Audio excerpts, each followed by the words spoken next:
Oh, right. Hiya. Hey, everyone. Welcome. Hey, Tom. Welcome to more Banner Saga. I'm a little tired. But that's just for no reason. Welcome.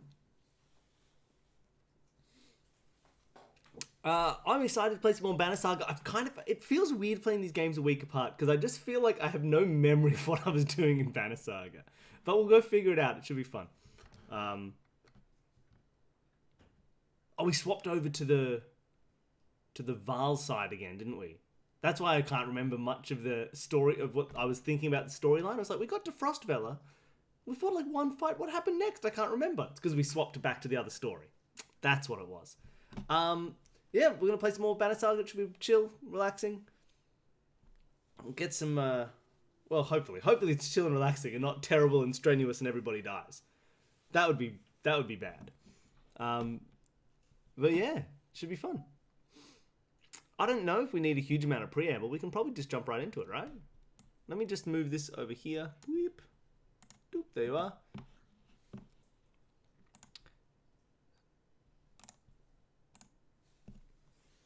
Yeah, good. I just did a bunch of editing for Solve This Murder yesterday, so that's nice. I need to do some music for Solve This Murder. But it sounded pretty good. It's a fun mystery. I had this annoying thing where I'm doing this one and I'm editing it before I've fully finished solving it. We took a break, and in that break I decided to do some editing. And now I've had a sudden thought while listening back to the editing, like, wait a minute, I need to ask this. And that feels like cheating a little bit, but I'm doing it anyway. So I might start there might be an episode that starts with a sudden, like, I've got a new idea, and you'll know why. It's because I did some editing in between.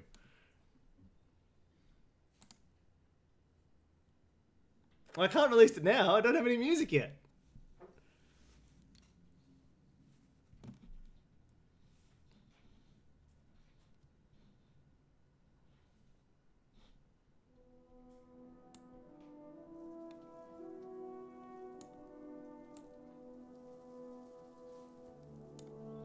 The people who listen, and me, who makes it.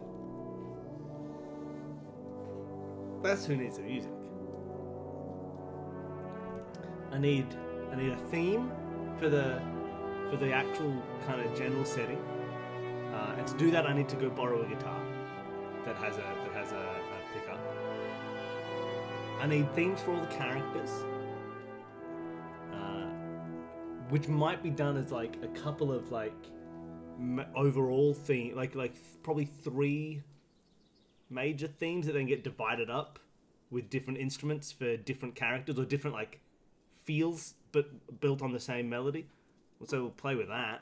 But I need all these things so that you can feel what's going on when it happens. And so that I don't have to do character voices. Yeah, and it stops Danny having to do so many character voices because you can get character songs instead. It's an important part of the creative process. Oh. Well, we should get going. I'm going to stick some headphones on. Hope I haven't been listening to the sound. Hopefully it wasn't too loud or too quiet. And we can swap over to Banner Saga. Ooh. There we are. And let's resume the last game we were playing. So what's going on? Who are our heroes? And who's super injured? Moga's injured for one more day, but that's okay. His strength isn't super relevant. We got all these cool people. Who don't I have in here? Gris. Oh, we got this new dude, Gris, who joined us. Remember, Gris is the guy who was like... Is he the family man? No, Gris is... So this is all the Vals again. Gris was the one who was like, I think Harkon's a terrible leader. And then Harkon went, I'm going to beat you up. And beat him up. And then Gris said, I'd like to come and help Harkon. So he's now an actual person in our team. He's a strong arm. You don't need to sleep. Who sleeps? So you're dumb. The model Vaal warrior, Gris doesn't have much distinction to his name and little influence on the politics of Vaal, but he's a warrior through and through, having fought in every great war and killed countless dredge and men alike. Dependable when he's not shooting his mouth off. Kills one? I don't remember him making a kill. But apparently he has a kill. Oh, so a strong arm is similar to that shield dude, where he's got this return the favor. So enemies who attack him lose a point of armor. But his active ability is Battering Ram, where character smashes into an enemy or ally, knocking them back up to 4 tiles, and pushes them through anyone in the way. Battering Ram does armor break damage and adds 1 more break damage to the target for each unit they pass through. That's fun. Cool, I like him. Maybe I'll use him in the next fight. Instead of Gunulf.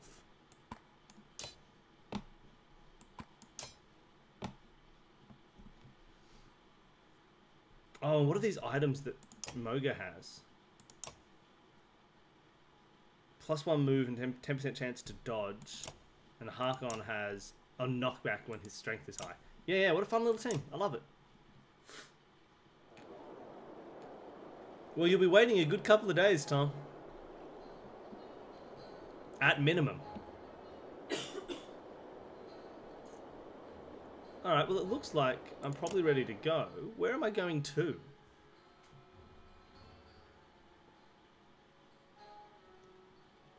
Just checking the map.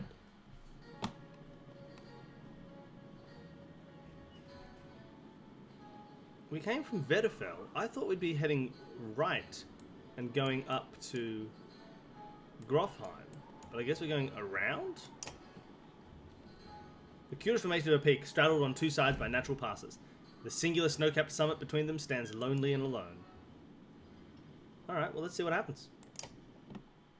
Let's continue on our journey, I suppose. My throat's feeling a bit weird, so I'm worried about doing stupid voices, but I'm gonna do them anyway.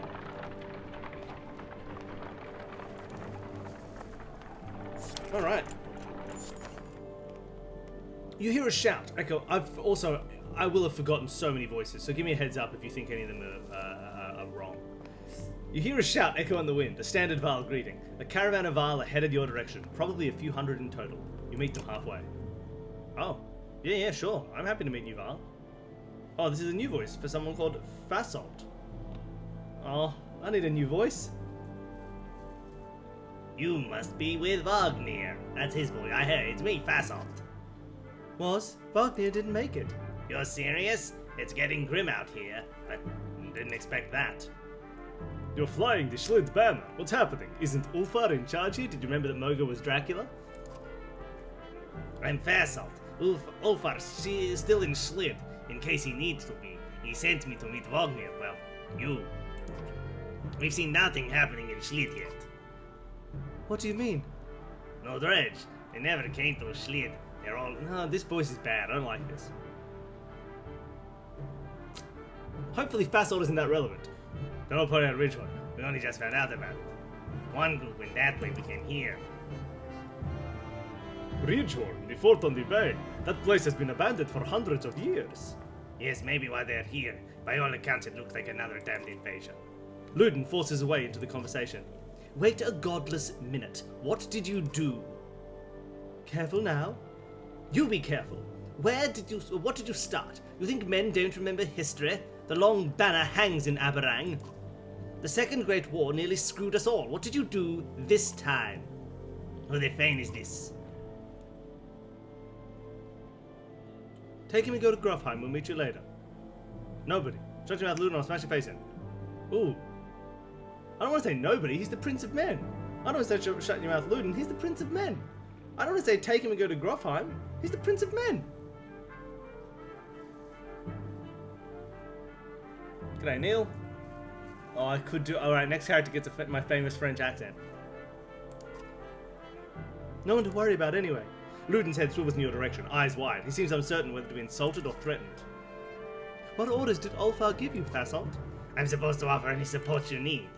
I've got 330 Vaal behind me, and Ulfar wants to know what's happening at Ridgehorn. What's your plan? I don't want him to take Luden and go to Grofheim. I like Luden. I want Luden to be hanging with me. Let's go to Richon. We're going to Richon. You're coming. I'll have my powerful in line. Yours to command, Hakon. Are you insane? He just said an army of dredge are pouring out of that fort. Go on to Grofheim then, Prince. Having your blood on my hands would be worse than doing nothing. This shuts Luden up for a moment. You can see the battle raging in his head. He looks desperate for safety, but he didn't expect to flee like a coward. He expected you to come along. He glances at his men. We're already this far. If this is the Varl's doing, I'll know of it, and so will my father. Besides, you need my help and my fighters. If I go, so do Irsa and Versi. Luden's unexpected flip-flop catches you like a swift kick to the shins. Moga can't contain a chuckle. Ha! The prince has courage!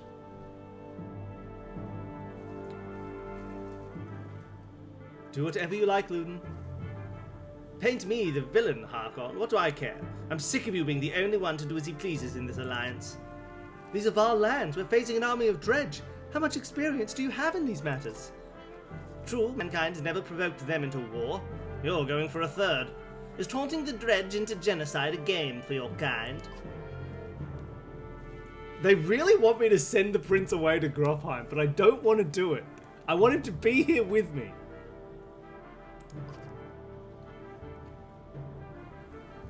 You curse and threaten pandemonium. The prince has chosen to be no responsibility of yours. If Luden stays, so do Fasolt's warriors. They join the caravan.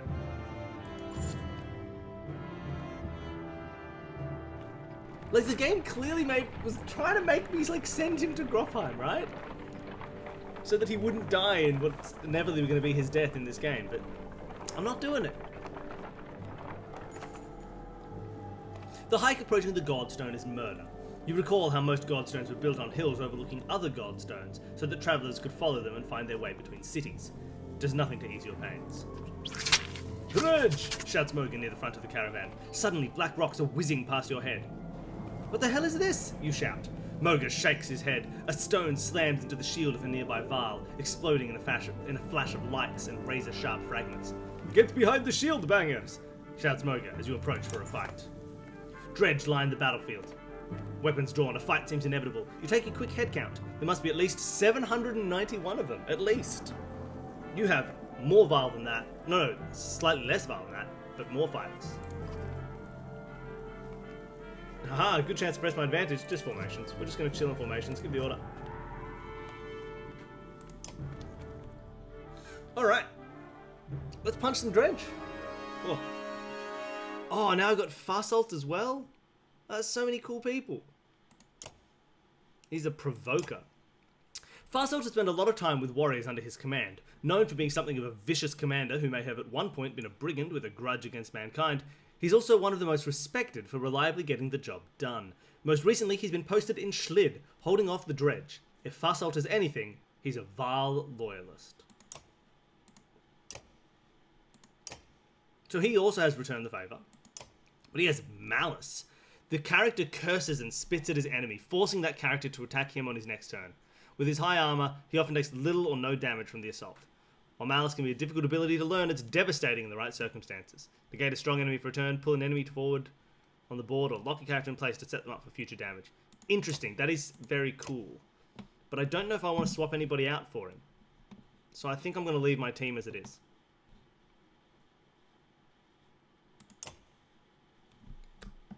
Alright.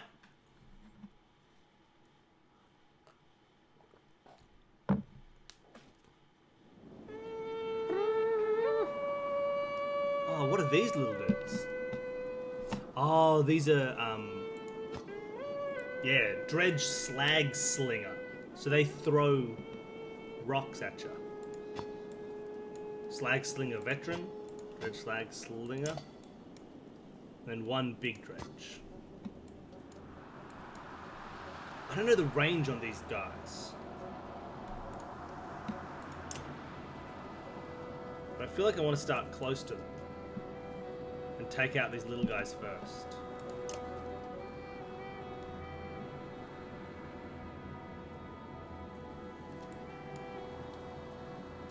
Maybe. God, that's hard. Oh, new trivia question? Alright, new trivia question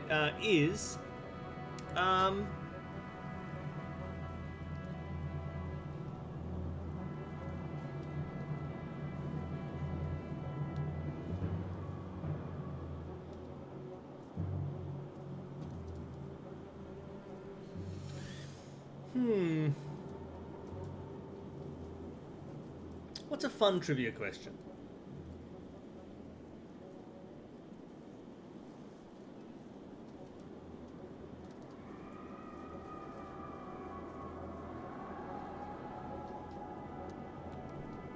Yeah, you can pick a theme. That helps.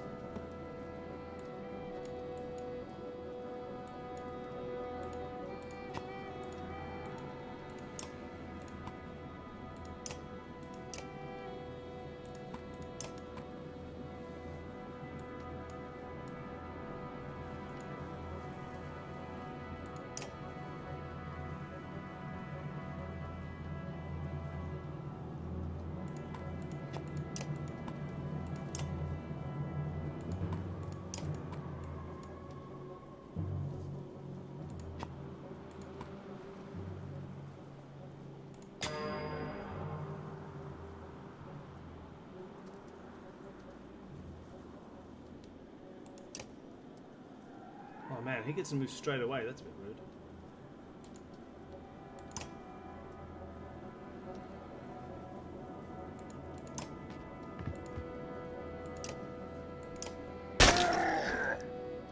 Yes, yeah, please pick a theme, Neil.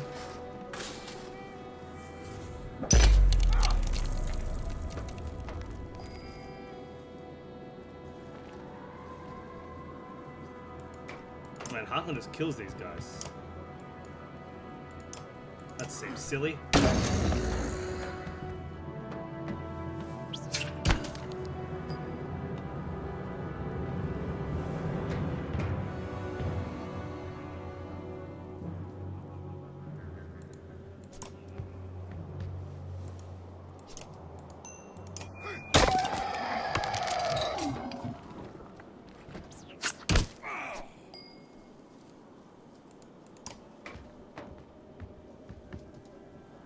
The ocean.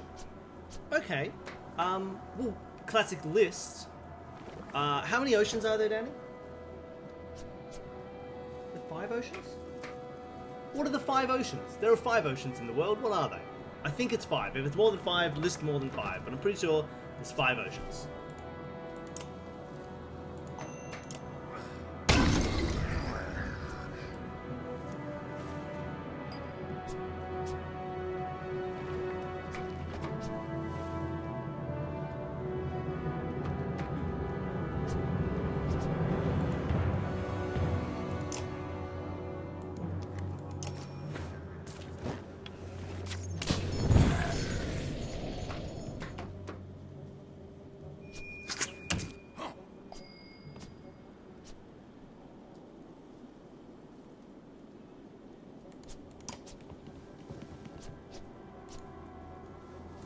Oh, whoops. Oh, no. Damn it.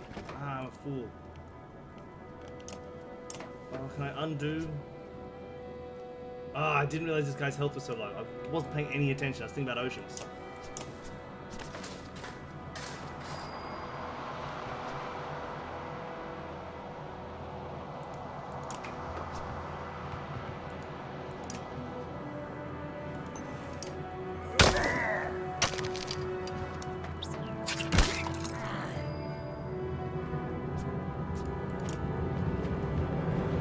These slingers are feeling pretty silly. 1 health, 1 health. Oh, one of them died.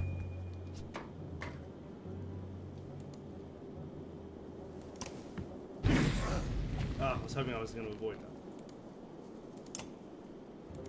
that. Nice. I need to get a hit on this big dude. Yeah, there we go. Start taking out his strength.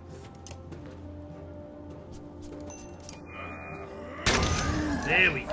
Look at that little weak dummy.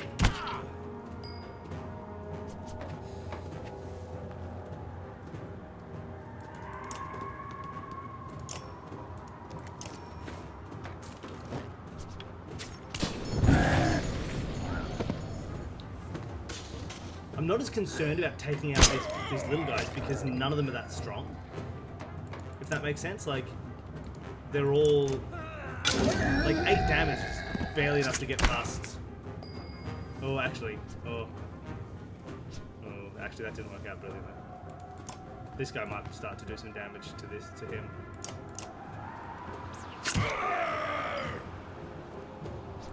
take it back. I should have waited just a little bit because of that pacing. No, he gets his next turn. That's fine.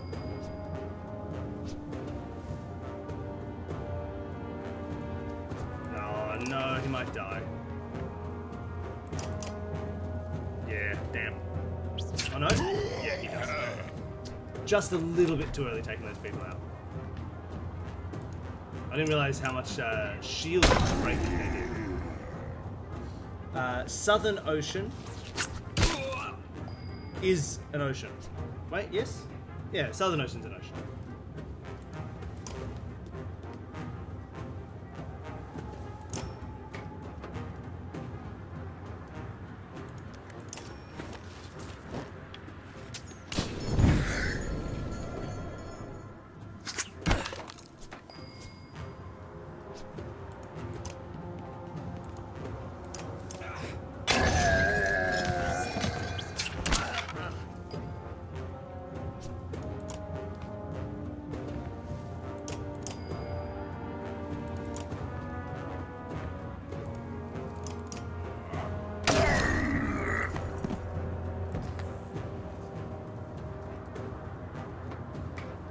I'm gonna try and kill a few more as they flee. I don't know.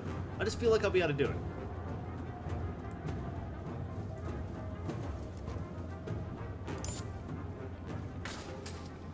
Oh, didn't like him getting an immediate turn though. That was a bit rude.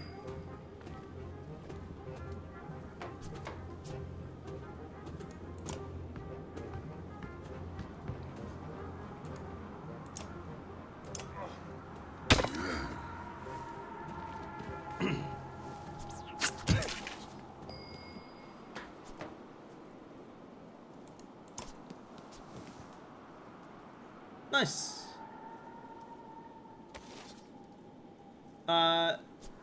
Although it's not the Antarctic Ocean, is it?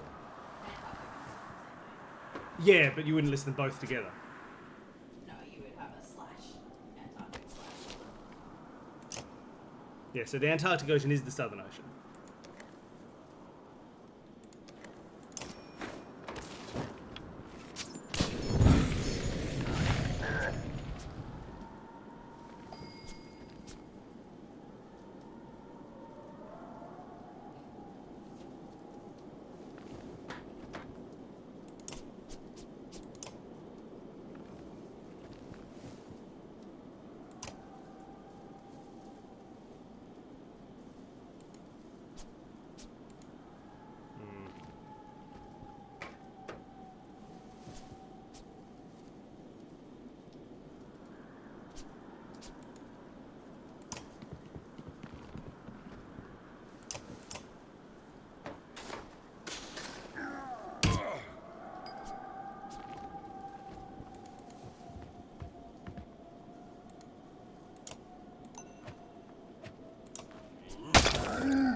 Alright. So he shouldn't be able to do... He's not going to do anything to him. He's going to just lower his... Oh no, he hit him for 2 somehow. Guess he used his willpower.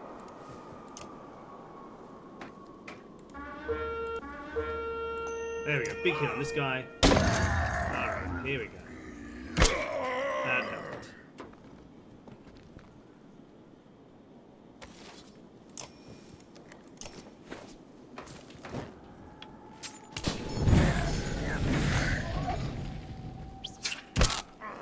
And this guy's the only scary dude. But he's not that scary.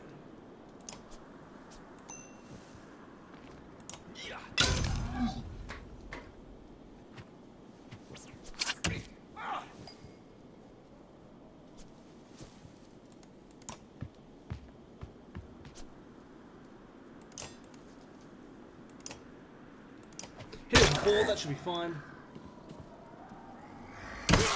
He doesn't do anything.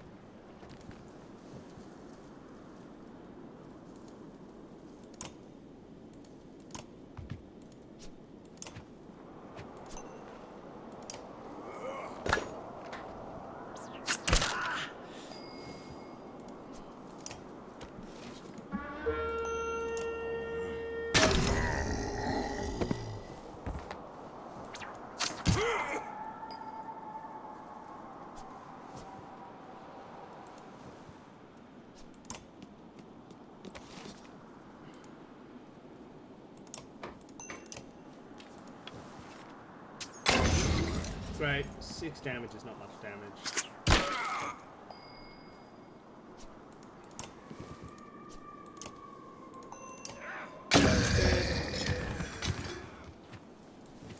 Can do 1. Oh, how do you get 3 damage out?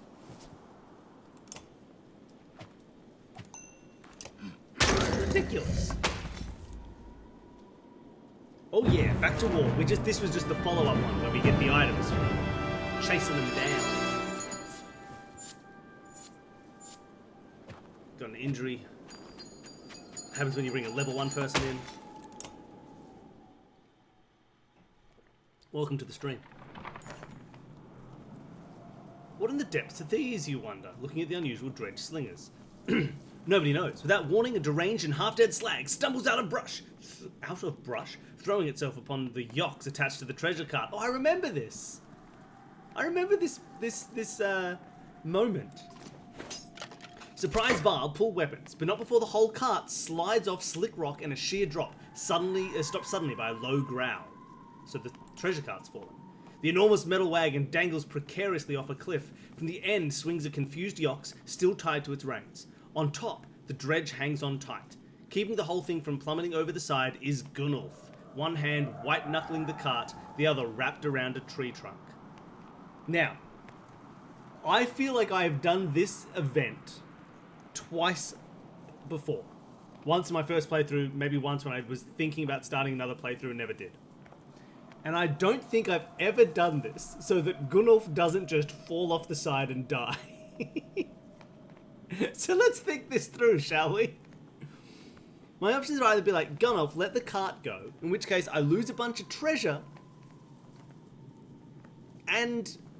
but kill a dredge and Gunnulf would survive. Okay. I try and help Gunnulf haul the cart back up. Seems reasonable, but I feel like therefore it's going to make everybody die. Or I try and knock the dredge off. And I don't really know how that would help. But because of that, I feel like I've never picked it before. So I'm going to let everybody... Why don't you all decide? Should I tell him to let it go, or should I try and knock the dredge off? I feel like my instinct is to help him haul the cart back up, but I feel like that must never work. I don't want to lose treasure. Knock that dredge off? Let's knock a dredge off. You don't think so? Are you Googling what happens? A little bit. Oh no. I mean, look, I don't want him to die. That's the point, Monk. I'd prefer him to be alive.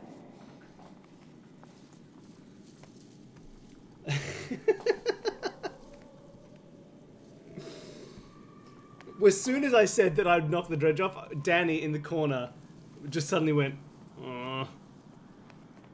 One is the only one where he doesn't die. Poor I mean, I'm not using Gunnulf. I don't actually care that much about it. Presumably, if he dies, you lose the card as well, because you both fall. Yeah.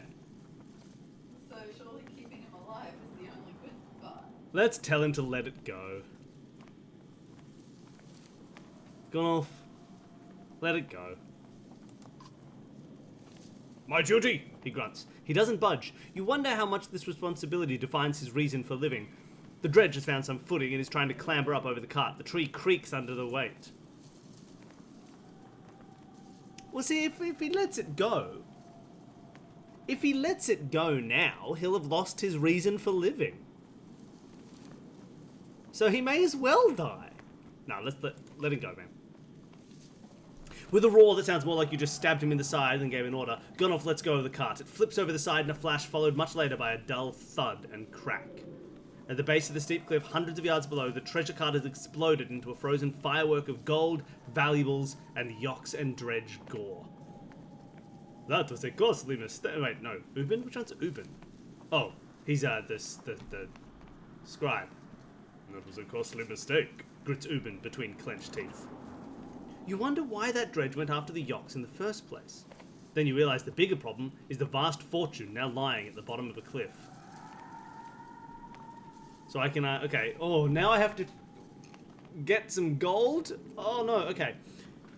There's either no time to stop, we try and recover what we can, I completely make somebody else make the call, which is fun. Try and cover it up and come back later. We leave some Val to gather and return to Strand. Oh no. Well, see, that's the thing. I don't know. Slowly turning into Blandish. I don't know why the said card is so important. That's why your call, Uben, is reasonable, because Gunnulf was Uben's dude. I think it's all the tithing that's meant to go to the king. All the taxes that he was collecting. That doesn't seem that important.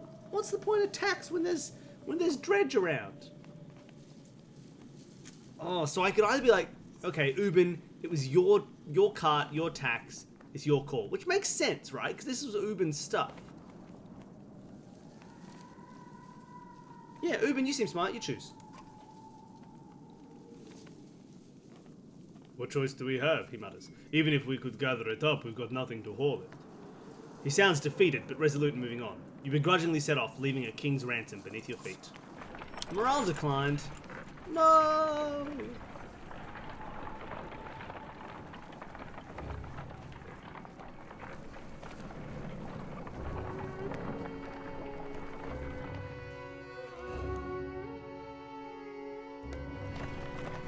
Look at all my bar. Look at some of the people.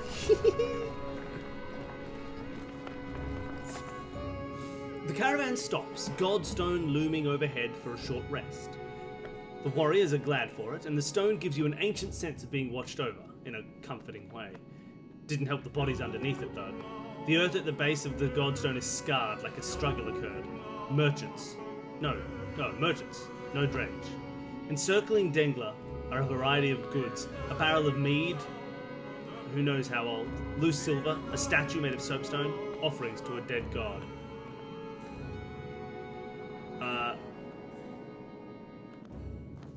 Leave the offerings, but check for the merchant's brother. In the midst of the pile of bodies, a glitter catches your eye. You fish a gold necklace from a jerkin and find 5 golden rings strung on it. The merchant's brother. Guess he didn't make it, you mutter. Take the necklace with the intent to return it. I'm a nice guy. You toss the necklace to Moga and tell him to hang on to it. If anyone can be trusted, it's him.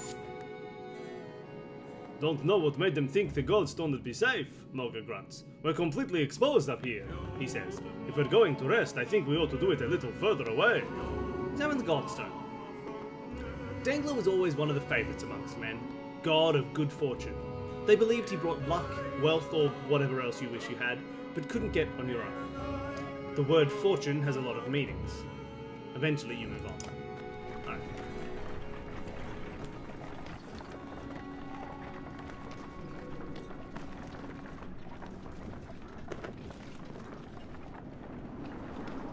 Go on. Look at the cute little people. They're so cute. They're so little. They're such people. Should I camp? Deal with my hurt people? Maybe not. I've only got 46 days worth of supplies. In the distance you see smoke rising from the trees. Dredge aren't known for setting fires, says Moga, but it does get their attention. We'd use fires like that to lead them along in great wars. Yeah, but they wised up to that after a while, interjects another warrior. I mean, he looks like Fazzled. Oh, or it could be someone trying to get our attention, claims Fazzled. The other group from Schlied were sent this way. No matter how you look at it, investigating will cost time. It will cost time, but it could be someone trying to get our attention. But then they'd also know that the dredge, like, even if they're trying to get our attention, there will be dredge there, right? Like, that's just how the dredge work. But the other group from Schlied were sent this way. I could check it out myself. Let's check it out myself. The sound of fighting ahead compel you to crash through the foliage, sidestepping Varl and dredge bodies along the way. You burst onto a scene of carnage, a vast number of Varl surrounded by dredge. Explanations can wait. You charge into the fight.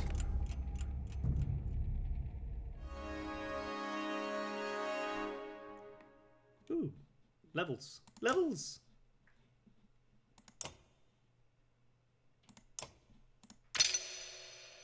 Alright. We've got rank 2 Impale.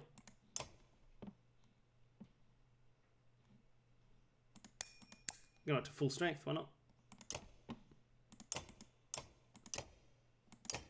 Harkon can go to level bloody 4. Let's do it.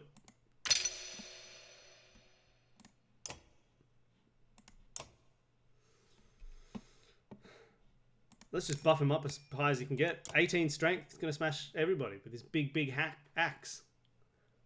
Alright, so. Gris is injured. Let's throw Fasalt in to replace him.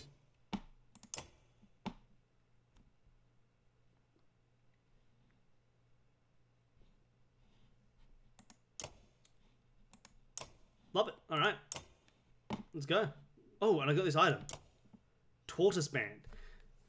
An early king of men was known to have a ring that he would turn compulsively on his finger before rushing into battle. +2 armor per rest. So, like, if you skip your turn, you get armor. Oh, that's pretty cool.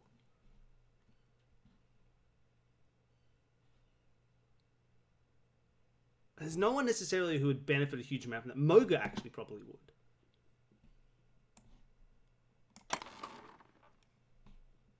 And I'll give these to Lou.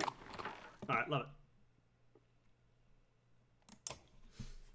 Alright, beautiful.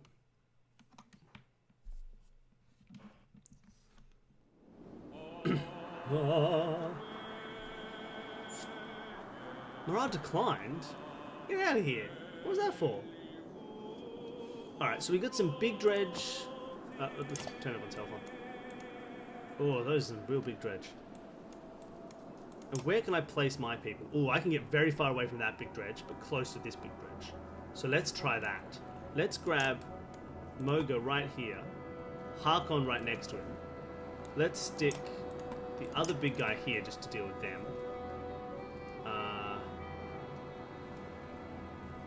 Maybe Harkon can go here, and you can go here, and you can chill there. Okay. He's the one Harkon's a bit in danger, but it should be okay. So we're going to start. Who goes second? Him. Beautiful. Then Harkon. Then... Oh, beautiful. Okay. We're going to start by moving right here. We're going to take the shield right out from under this guy. Here we go. Bang! Alright. Nice. He moved far enough away that Harkon should be able to still get this guy. Oh no! Harkon can't make it. Oh, how silly.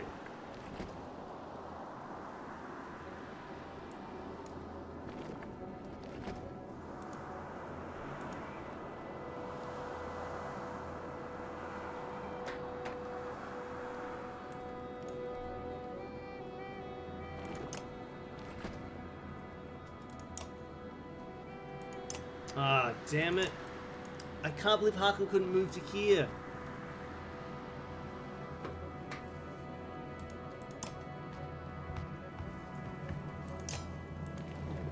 Guess I'll just kill him. I didn't want to. Okay. Next.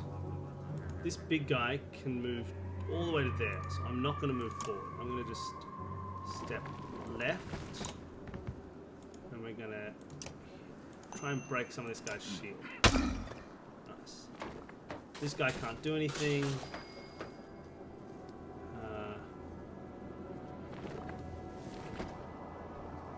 So next it's that little dude. Oh, where can he move? He's gonna hit this dude, so that's okay. So what's Bercy gonna do? 14 is just not enough damage. I might just move him back for now. I think that might be a better idea. Yeah, that's fine. That doesn't happen.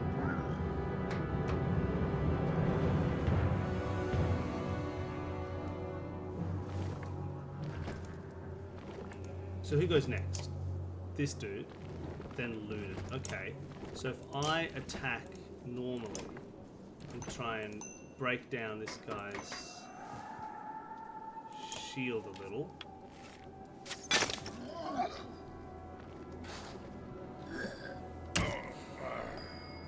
Then Luden can come to here. here and attack him for 9. Look at that. Beautiful. He's now 1 health. Love it. Okay. This guy can't do anything, hopefully? Yeah. Right. So, Moga, then this big dude. I can't really stop that big dude from wrecking shop, but he only has 11, so he'll probably push this guy back. Alright, so Moga is going to move to here, and I'm going to break shield one more time. I'm hitting at 9 shields now, so that's helpful. Cool. So now Harkon can hit him for 7, 9. He's only got 2 health left. He's done. Don't need to worry about him. Same with this 1 health guy. Question is how I can break this guy's shield fast enough. That'll be the tough part.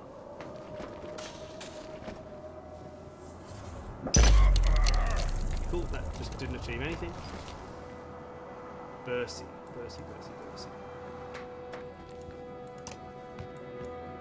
This guy's still a butt, but I can hurt this guy a lot. So he's down to 5. Ooh, okay. What I want to do with you, 1, 2, 3, 4. Alright, I'm going to leave you exactly where you are. We're going to slag and burn right here. Just to take down their strength a bit. Yeah. Awesome. So he's going to have to break. Oh no, he attacked through. Ooh, rough. Alright, Luden. This guy's the only one who's still a bit of a worry because he's got 8 health.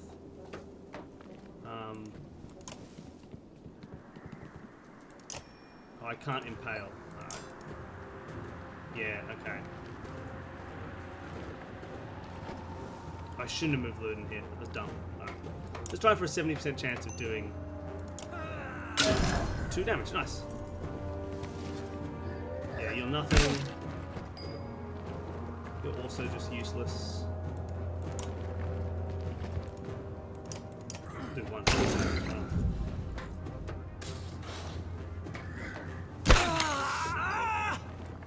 I need to deal with this big guy.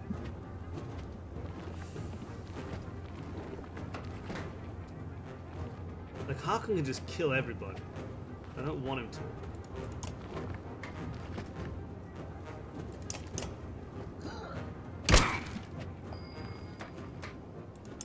Yeah, that big dude's gonna...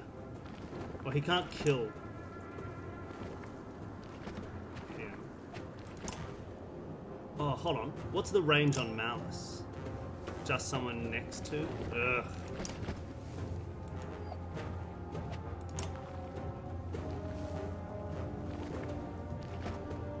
Damn.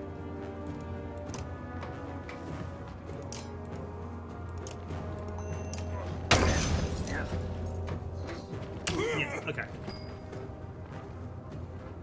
But now it's... He's the only one who's still scary.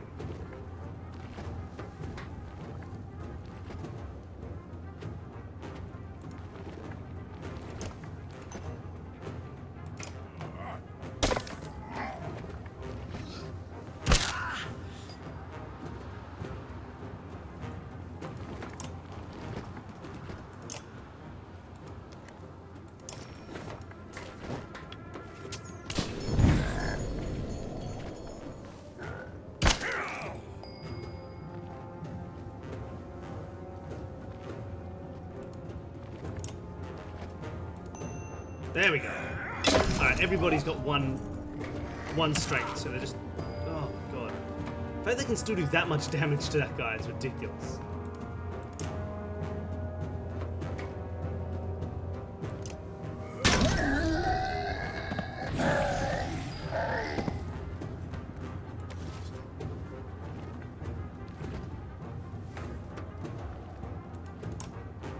Yeah, they'll be able to kill him.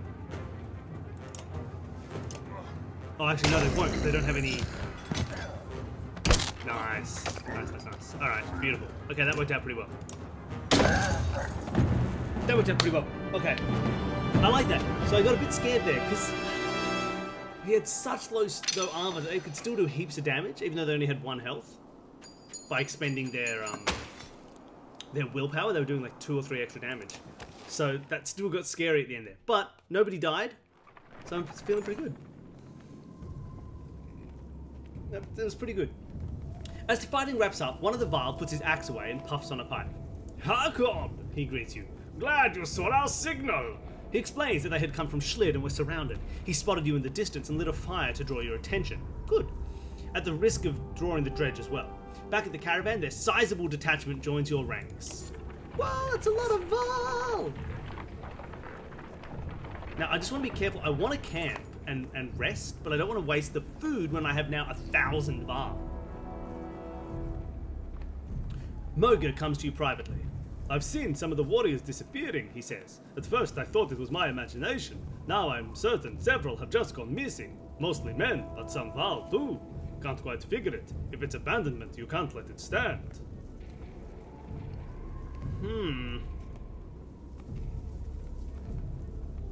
I'll ask Luden if he knows anything about it first. "I ordered it," says Luden when you confront him. "I sent my men to bring back Geld from the cart you left behind. If you have a problem with your warriors joining them, maybe you should keep them under control." "Explain your actions." "You left a pile of gold at the bottom of a hill. What are the chances it'll still be there months from now? The only reason we aren't each carrying a share is because you don't trust us."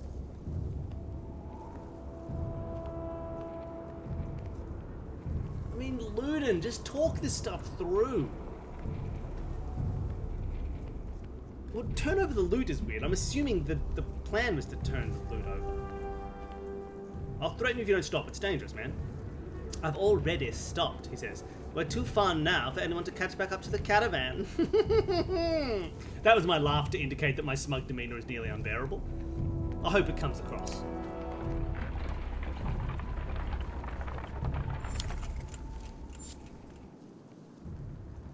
Your warriors demand a break. You halt the caravan with a sigh, but in all honesty, you're starting to feel the altitude and weariness yourself. Moga leads on a fallen tree, fiddling with a crust of bread. "Getting colder," he says, staring into the distance.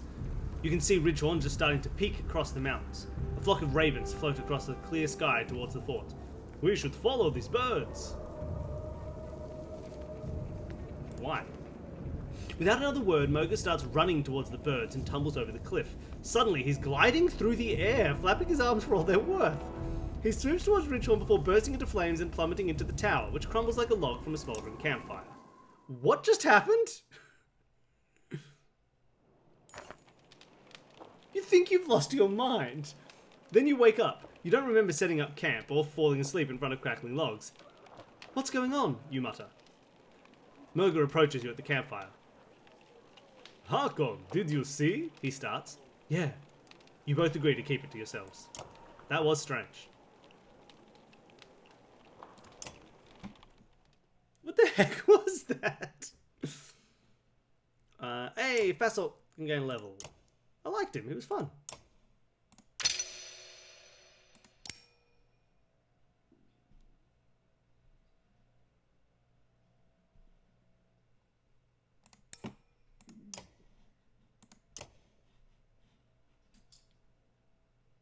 Yeah, a man turned into a bird, caught on fire, and then crashed into a tower and exploded.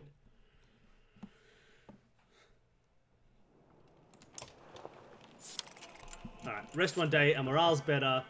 My people are not injured anymore. Probably a fairly good use. Oh, Gris is still injured, but he's Gris. Who the hell cares? Not waiting 2 days just for Gris to heal up. I have some standards. Let's keep going. Oh, what is this ruined tower? This fort, look at this. "I'm sure you've seen them," Mogi says, "but we're being followed. Dredge have been on our asses since we left the Godstone. Lots of them. I'm sure there's plenty in front of us too, but we're just half a day from thick woods. We might lose them there." Ooh, okay. So do we stop and fight the people following us? Because maybe they're trying to, like, pincer us, right? If there's more in front of us, we might get caught between two groups of dredge. Or are we like, we'll lose them in the woods? Or are we like, yeah, let's kill some slags. Let's get everyone ready for a fight. "Okay," says Moga. "Already the warriors. Careful, Hako. This isn't the time to start taking risks." Whoa, that's a lot of dredge. Oh my god. 1,050 dredge formations, everybody. I don't think I'm ever going to pick anything other than formations, by the way. I like this setup. I like this group. Let's keep them. Let's go. I saved your life, Gunolf, and I'm never going to use you. Oh. Oh, whoa, wow. What a setup. All these little dudes. Dang. Okay, hold on. Bursty. You just wish you were Harkon. Alright. Harkon's here.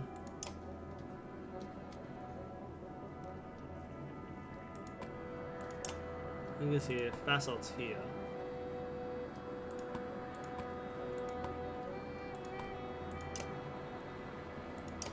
No, that's fine.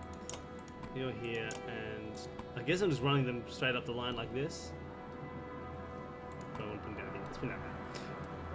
What an just a plain start. Alright, let's send Moga straight into the center to just like get hit.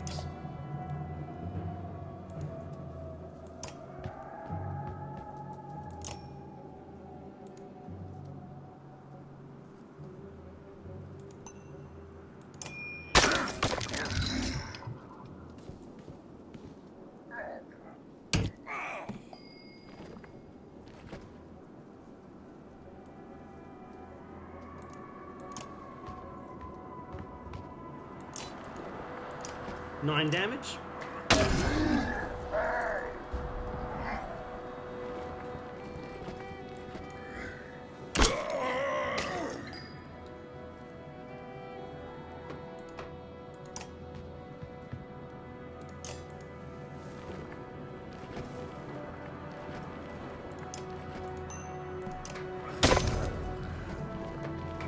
You're scared. You're gonna hit me. Yeah. Whoa, what? Oh, he's got 18 health. Oh, I flipped his things in my head. Oh, clump. That was scary. Okay. My head, I'm just so used to those ones with the big shields.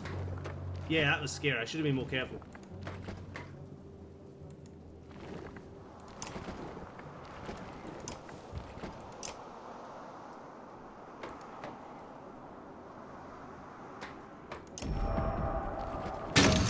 Wait, what? I'm so confused by what just happened. I'm so dumb. That was weird.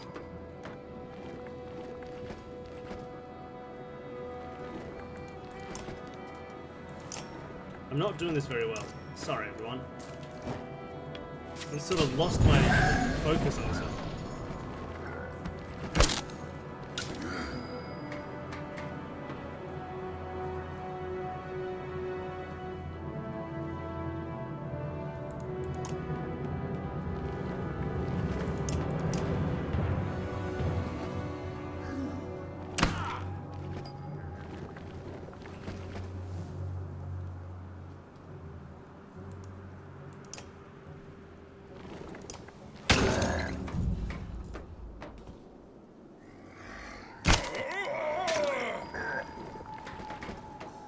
Alright.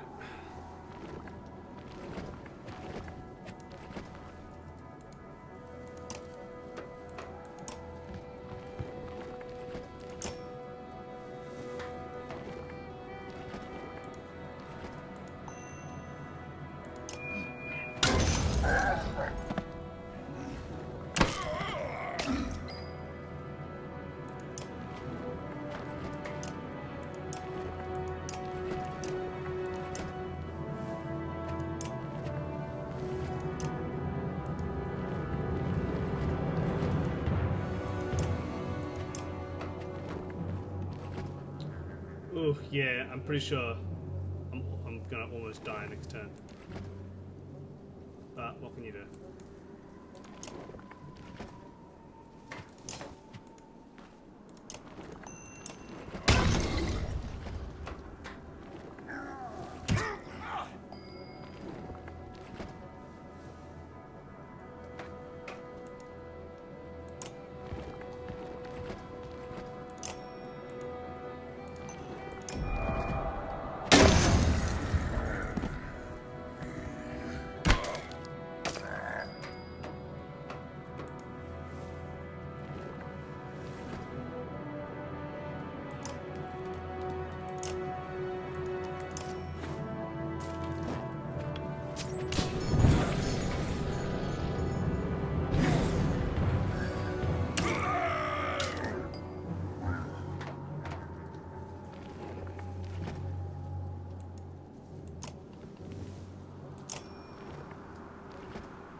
Been saved by a really silly computer.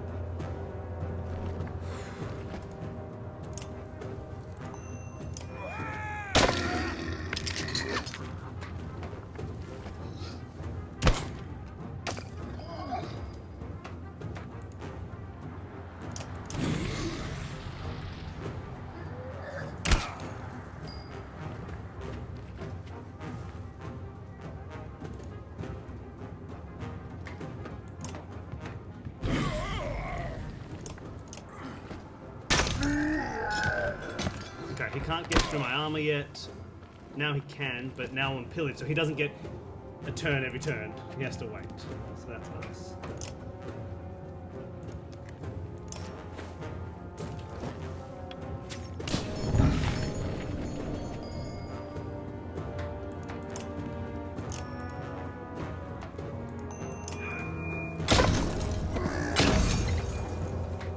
Okay, that worked out alright. I was so worried when that guy came in and just absolutely smashed through all of Harkon's health in one big hit.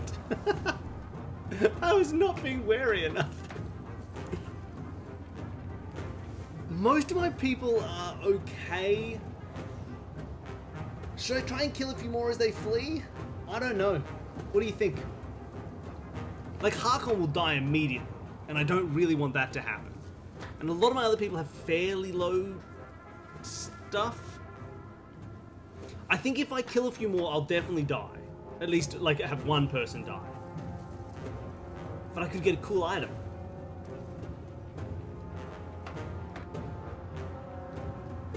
Like, all my people are still alive, and a good amount of them are pretty strong, but I'm worried that I'll just get destroyed. Especially if, like, a slinger appears. Like, if a slinger appears, Harkon's just dead. Alright, that's 2 votes for fight. Let's try it and just fail. Oh, big guy. Okay. Oh. Hello. Oh, no. Oh, no. Who goes next? Harkon gets to move before him. Harkon's gonna die, but, you know, I'll do what I can, I suppose.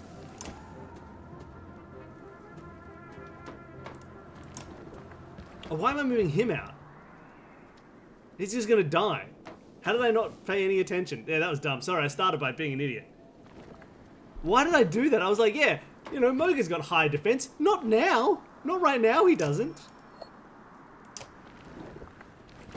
Oh, yeah, you could. I'm sure you can definitely lose this game. Yeah, oh, no, he didn't attack. Okay, cool. Okay, so, Harkon is going to die. I don't think there's any way I can save Harkon and have him still be useful, right? I think the most use I can get out of Harkon is to stand right here, where this guy's going to have to move around me to do anything,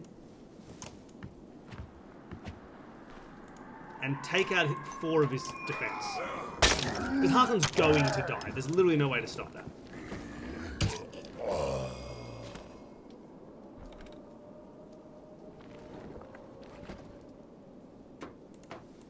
He doesn't have enough strength to get through my armor. Well, he does, just. Like, he'll probably do his 2 things and hit me for a bunch of damage. No, he didn't. Okay, cool.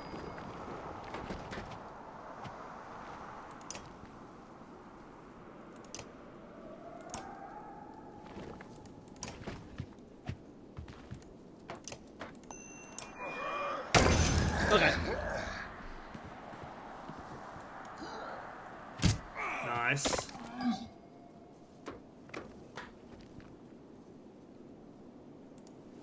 Alright, so the plan here...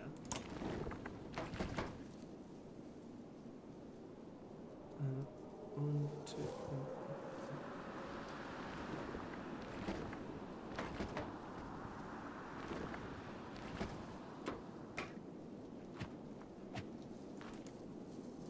So move here.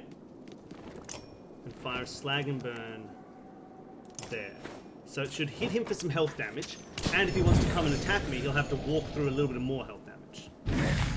Yeah, okay. I think that's probably my best op. Oh, and now I can impale him back over those pieces of slag.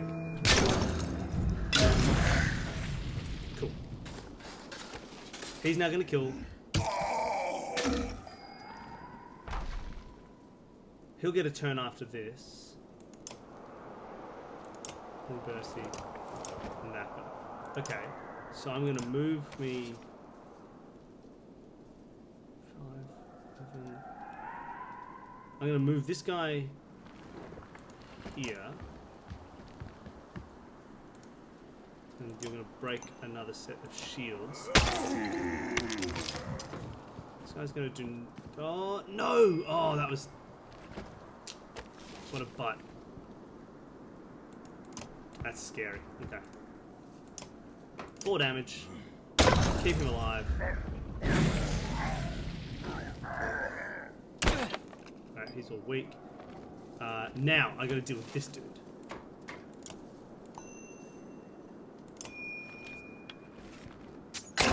Beautiful. He's quite hurt. We can just break shields. That's all fine. Luden's gonna do 2 damage to... No, you know what? Luden's gonna do 3 damage to this guy. Okay, 3, 3, 1. They're all pretty dang weak. I could probably... Yeah, 1, 2, 3. Okay, I can probably start taking them out.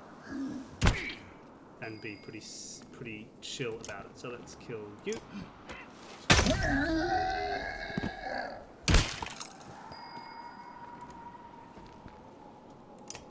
Let's kill you.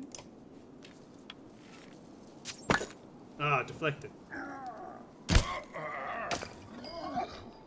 Let's kill. Let's kill you.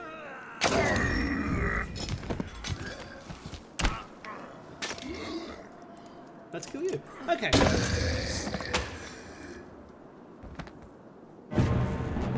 Yeah, I mean, like, if I run out of food and... Maybe Banner Saga doesn't necessarily, like... Maybe you don't, like, lose, but you just get to an ending where everybody is dead and nothing is going well. I mean, I'm sure there's probably a point where you just wouldn't be able to progress. But you're right, people don't really die. You might just get lost in a battle that you could never win. Let's just camp for a second, guys. Oh. I mean, surely you would have noticed by now, right? Like, I've been playing for a while. Has it been way too loud for ages? Or was it just when it was playing those super loud horns at the end of that fight?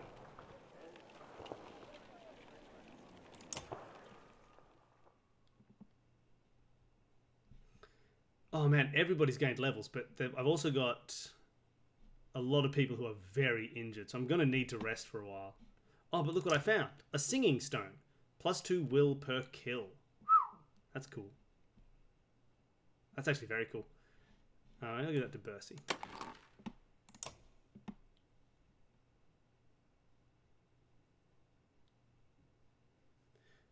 Oh well. I hope it's okay. I mean, that was me talking over the loudest moment the game has, which is playing those victory horns.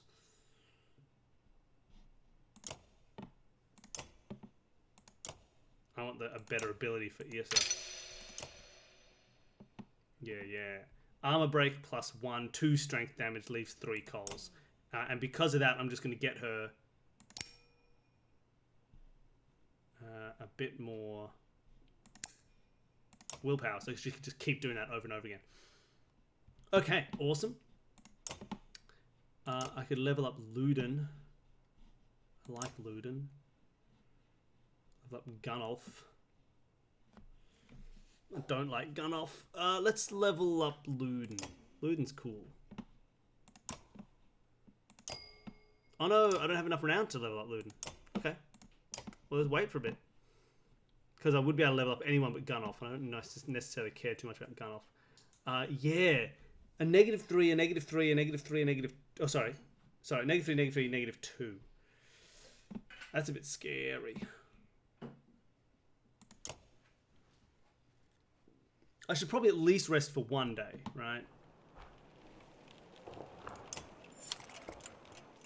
Otherwise, but then I'm a little bit... I mean, I got 35 days worth of supplies. That's not that bad. Let's just do the full... Great. Let's just take this opportunity to rest. Everyone's pretty happy. Oh, I could do a baby level up on Gris. Let's do that.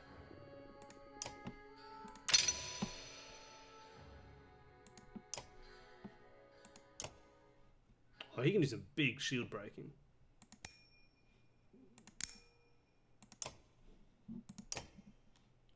Okay. Oh, all right. We got to keep going. Let's keep moving, everybody.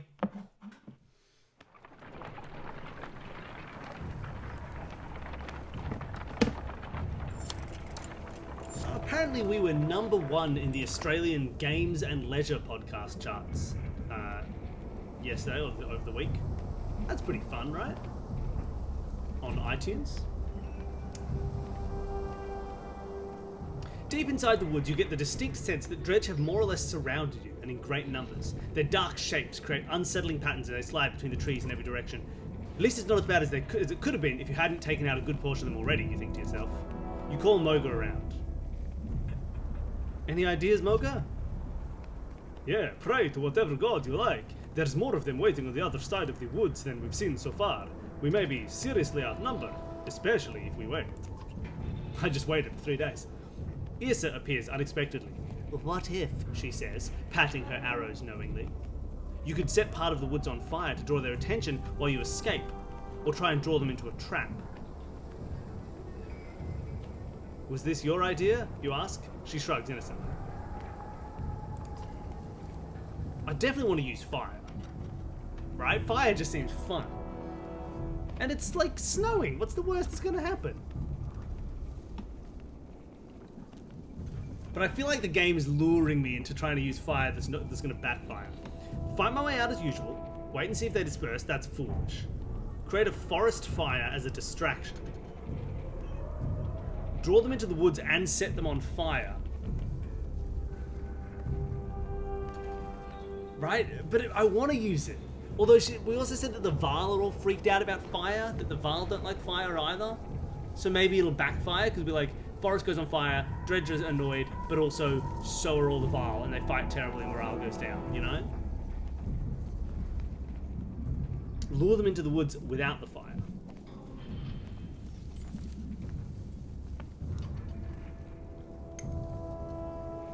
I'm not going to wait, because I was literally just warned about the waiting. Because if they don't disperse, they might just like spurse instead and come and get me. Lure them into the woods without the fire. Let's do a woods no fire, right? Woods without fire is your choice. I like woods no fire. Let's find the woods. No fire, you say, but an ambush is our best option. Oh, sorry. No fire, you say, but an ambush is our best option. Why did I make Harkon's voice this voice? Irsa's eyes narrow, but she says nothing. Your shield bangers form a line and harass the dredge, while archers pepper them with arrows. The frustrated dredge follow you back into the woods. Then, things go wrong. You see Irsa flinging her fire arrows despite your orders. Well, I can't be blamed for that.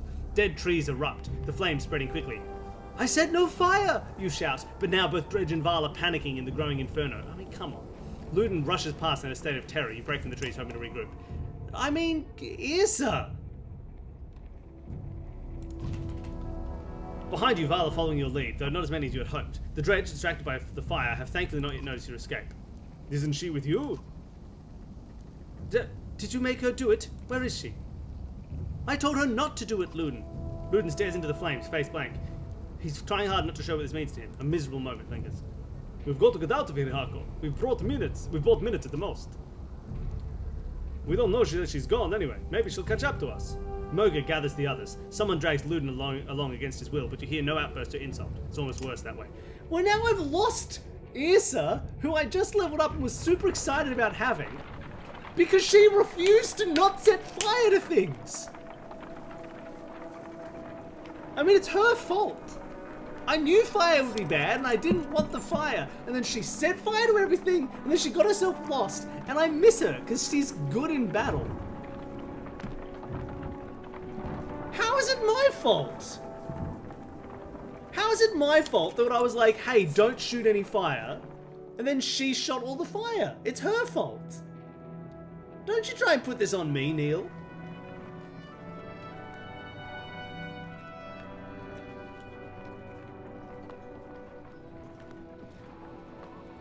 I'm not the only one controlling the game, Neil.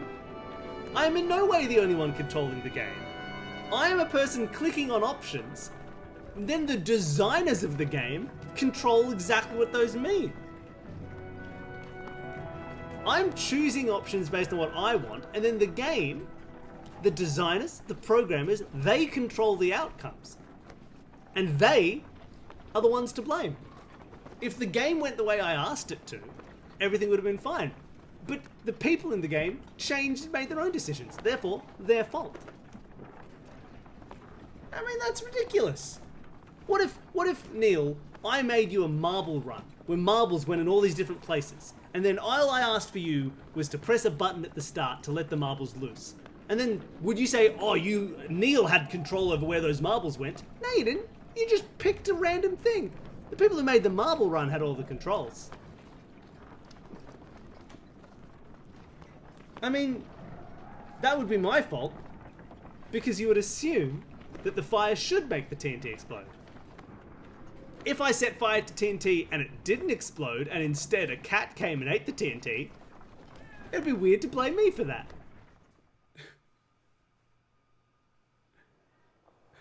I'm just saying.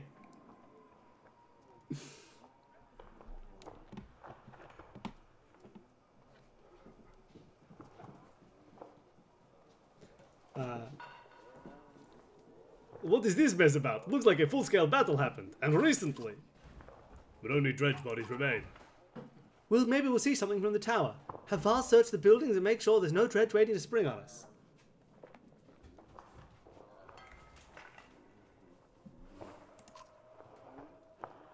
On it. And don't set up camp or make a fire. We'll take a look and then get out of here before anything else goes wrong. You mean more wrong.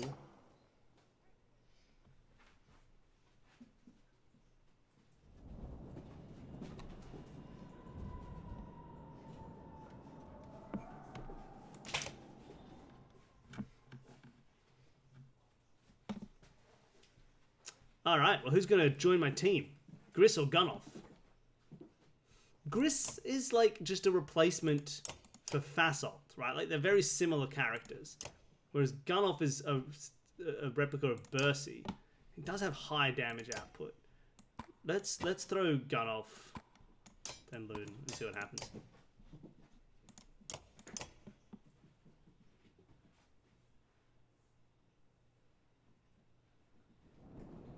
Dog to the lake. Oh, lovely. Have fun. Let's check this tower. But remember, if I click tower, and then instead of going to the tower, the whole world explodes, that is all my fault.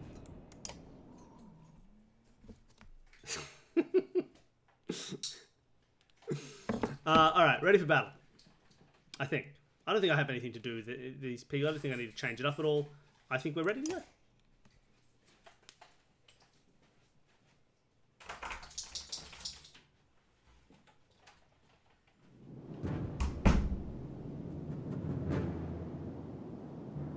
Okay. This is a little battle. Oh no. Oh, people, look at this dead. We haven't taken time to appreciate any battles for us, because they've just been like plain snow. Because they've been random encounters. But look at this. How cool is this map? All the floors for it. There's Uden just keeping watch in the corner. Just, what's going on down here? Uden. Holes in here, holes there. I kind of love it. Now, the thing that's going to be interesting is this guy. Because if I send everybody down here to fight these three, he'll be able to like hit me across this gap and I won't really be able to do anything about it. So I should probably send at least one person up the top to deal with him. These dudes look scary. What are you? Inferno Slinger. 2 bombs are thrown, exploding in a 5-tile area. That's scary. Sun Slinger. Blinds the target, preventing them using exertion for extra movement for 1 turn. normal Slinger, normal Grunt, and a Scourge. He's the scary dude with 15 attack. He's got 11, and that's still pretty scary. Okay. So we got Harkon, not Hark, we got Moga first. So I want Moga to head up straight into there. Then Harkon I'm going to keep down here as well. He's going to try and take out some of these people. Then you're going to get to this dude's turn. Who do I put up the top? I can't ignore him completely.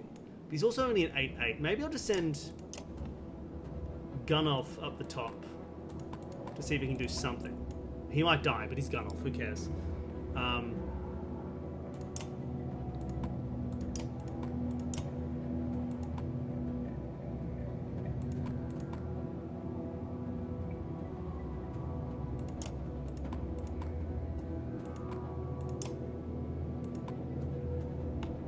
Let's see how this goes.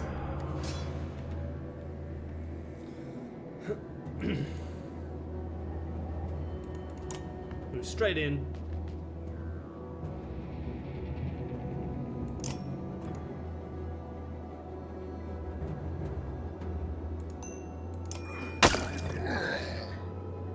Oh, I forgot how far they've run away. Ooh, I can get all the way in there.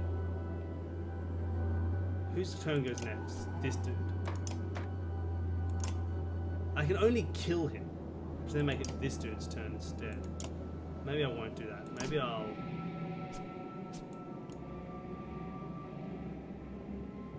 Maybe I'll move all the... Oh. No.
Smash him, Luden.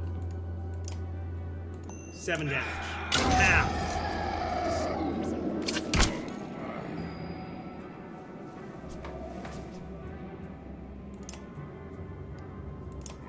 Five damage. Pow! Okay, here we go.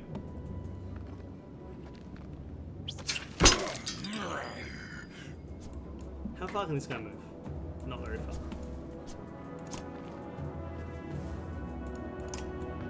Harkon still hasn't been able to do anything.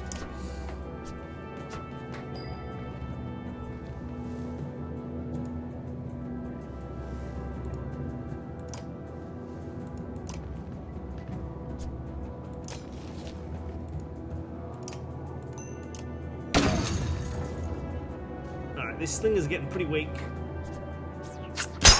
Ooh, that was loud. Okay, maybe that is a little loud.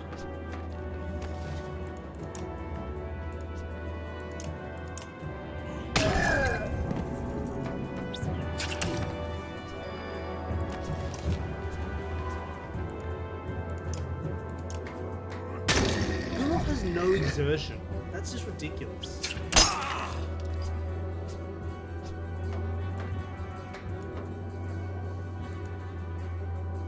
Ooh. That's scary. I think it's still okay to start killing people though. Because he'll still go, but he can't do anything yet. He'll still get a turn, and then Harkon gets a turn. And Harkon... Oh, if I don't fill up that space, Harkon can attack him. Alright, so I'm not going to fill that space up. I'm just going to rest. And Harkon's going to come right in here. And I'm going to smash this dude to pieces.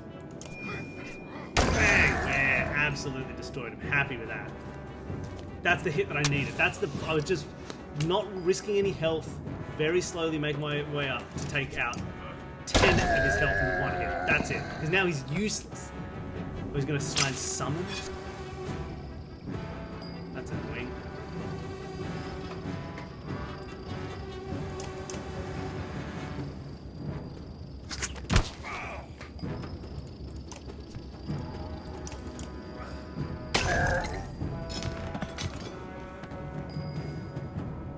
Oh, that's interesting. He summoned on his turn. That was the same turn it went into pillage mode. So it stayed in pillage mode. It's kind of wild.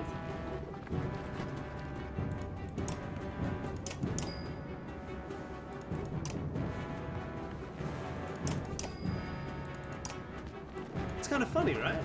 There's now 2 of them, but it's in pillage mode.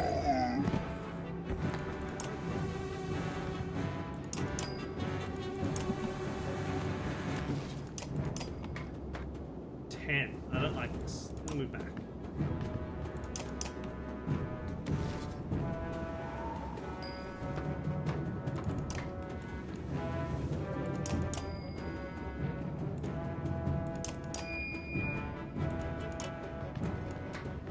Yeah, smash him.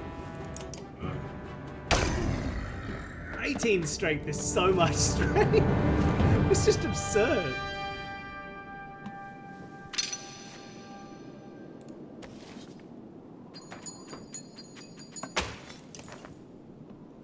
You lean on a...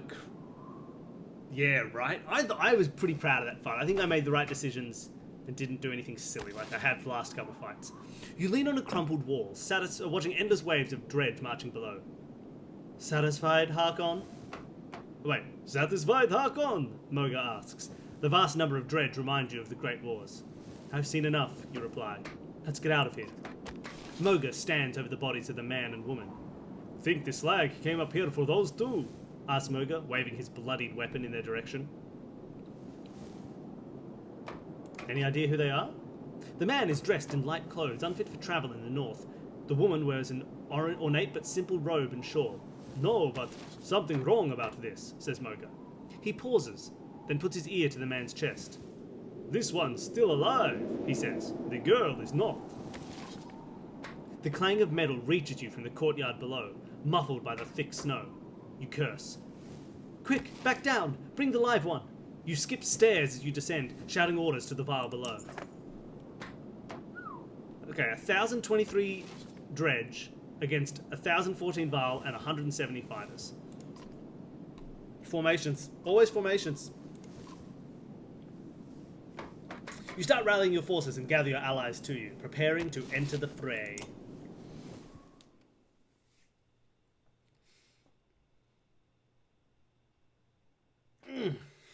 Alright. Oh, I probably don't have the... It costs 20 to promote? Yeah, I can't promote Harkon, but I could promote Luden. Or Gunoff. Maybe I should promote Gunoff, because he's just so dumb. But I can promote Luden. I'm going to promote Luden. I like Luden.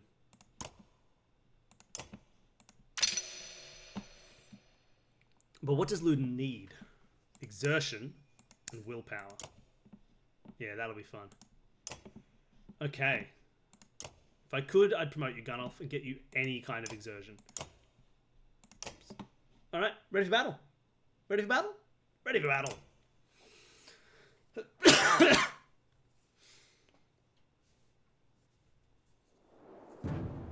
Oh, this looks like a tough fight. Oh, this looks like a tough fight.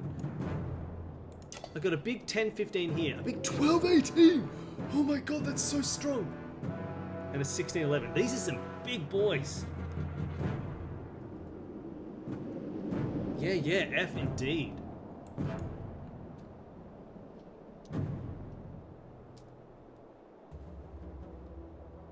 It is a dredge Harkon.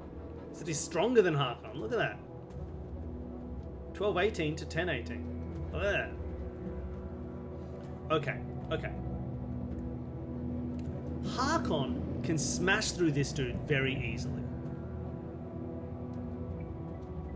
If he gets to attack first, he can smash through this dude fairly easily too.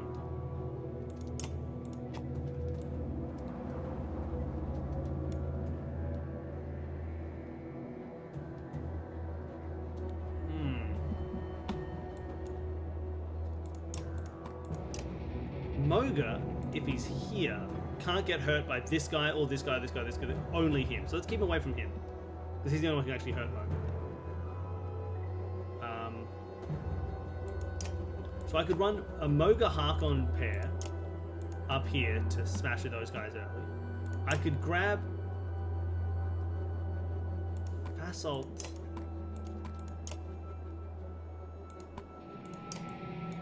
and Gunoff just to try and fight this guy. But if this guy attacks first on Gunoff, Gunoff will die. But if I can get Fasalt to draw his attention, then those two together should be able to take him out pretty easily. And then I can run everybody else down here. I think that's sort of the plan. Yeah, I think I might just like keep these two people, like maybe move him a tiny bit forward to try and draw his attack. Because it's only going to do 2 damage to him. And then he can start bringing, and then Gunoff can come in and do, Gunoff's only going to do 3 damage. Gunoff's not strong enough for that. But he could also help. I think this is the best I'm going to do. Alright, who goes first? That front guy? Okay.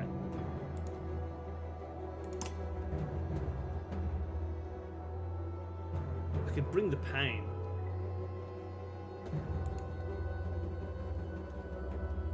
Let's give it a try. It's probably going to be too much, but let's give it a try. Bring the pain on this guy. That was funny. Great. He's now dead. I'll just kill him. I didn't really want to do that, but I guess that's what I'll do. Unless, oh no, maybe I shouldn't do that. Because I can just have Luden kill him instead. Because he'll go, he goes next. Then him. He won't go until after Luden. So if I let Luden kill him, he won't kill him, and I can keep a weak dude on the board. Alright, so I'm not going to kill him this turn. I'm actually going to start moving this way. I think this is the smarter option.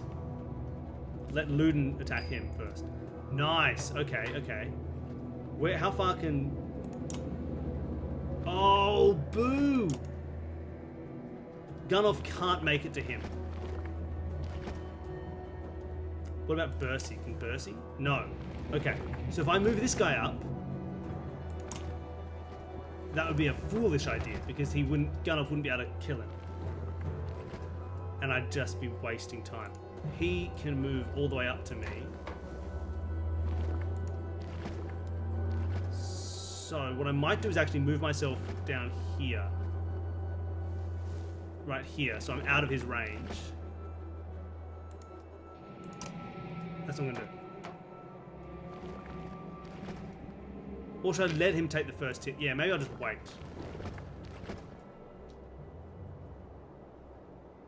Yeah, I'm just going to rest. Well, I'm going to move right here.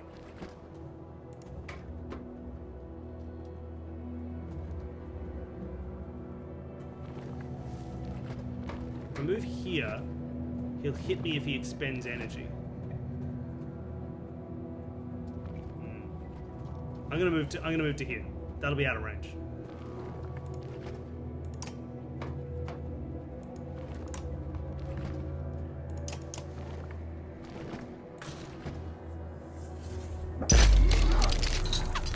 Interesting.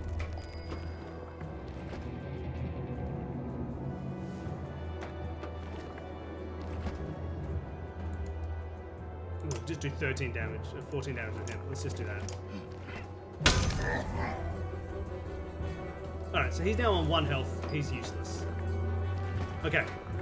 Don't do anything silly, Gunoff. Again, he cannot hit you from where he is. You're just going to end your turn. Alright, Luden's turn now. I could technically get an attack in on him. Then he goes, then Mogan goes. Then he goes. Okay. Well, Harkon and Mogan will take him out.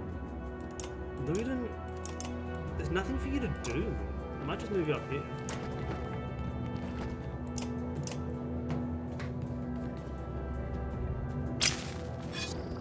Oh, he's summoning. I should probably kill him before he finishes that, right? Eh, I'll get him eventually.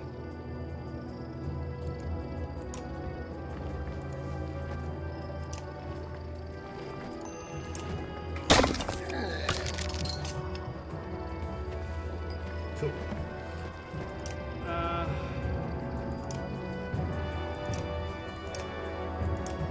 Bercy gets his turn before that big guy gets his turn again, so Bercy will kill him. Oh, new trivia question? New trivia question is going to be...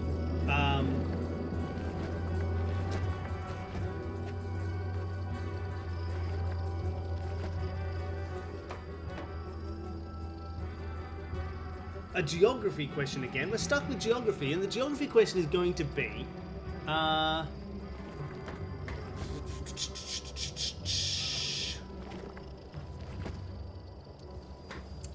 what are the names of 5, this should be very easy, just 5 capital cities of Asian countries? You know what?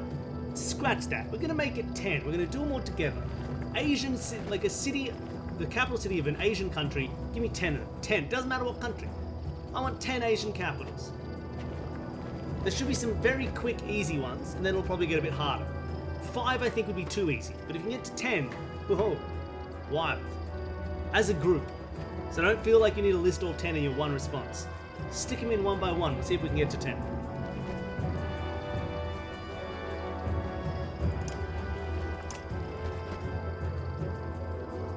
Tehran? Yep. Happy with that. Oh man, I'm going to kill this guy. Oh well, I guess I'll kill this guy.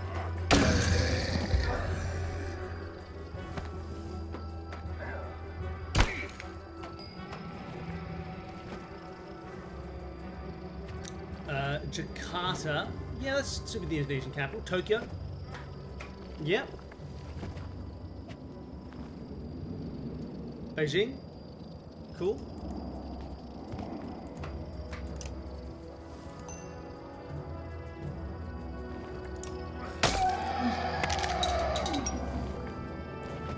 New Delhi, yeah.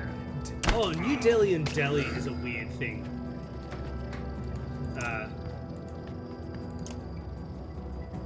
Oh no! Oh wait, oh this is silly. If I kill this guy who's summoning, then this guy will go next, and he'll be able to do 18 damage before anybody can do anything about it. And he'll absolutely destroy Bercy. I think I'd rather have this guy. I think I'd rather let this guy summon. Oh, this is an interesting one.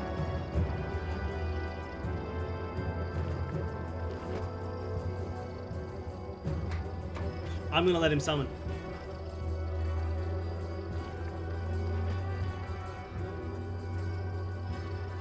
One, 2, 3, 4, 5, 6, 7, 8. Only need 2 more.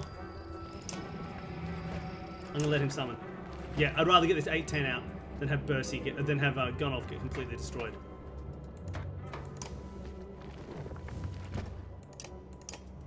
I think I made the right decision there.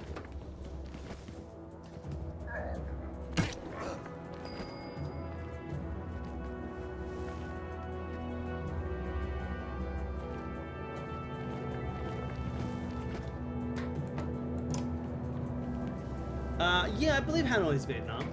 I don't think it's got a sneaky capital. What? He gets a turn again?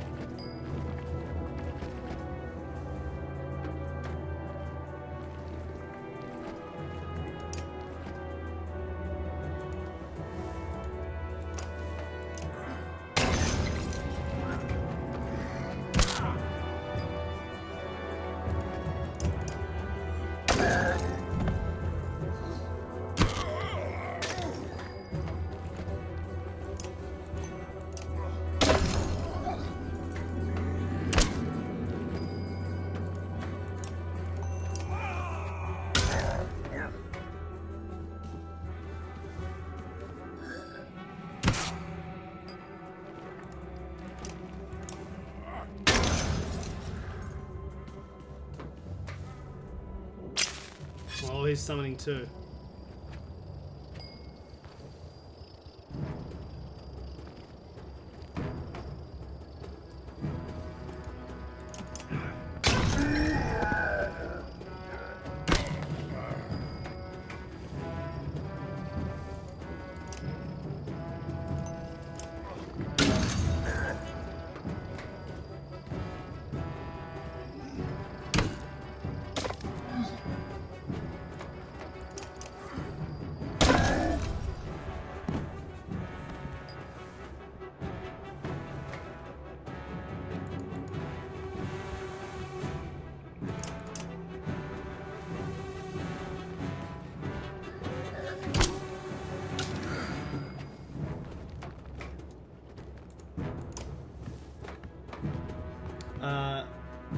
Beirut, yep. Kuala Lumpur, yep, love it. Easy, Asian capitals. No worries at all.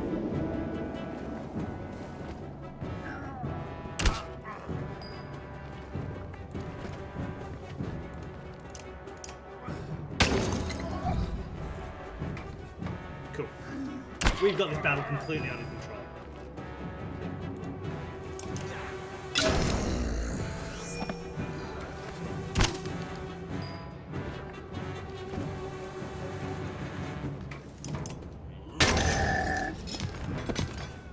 No worries. What are they going to do?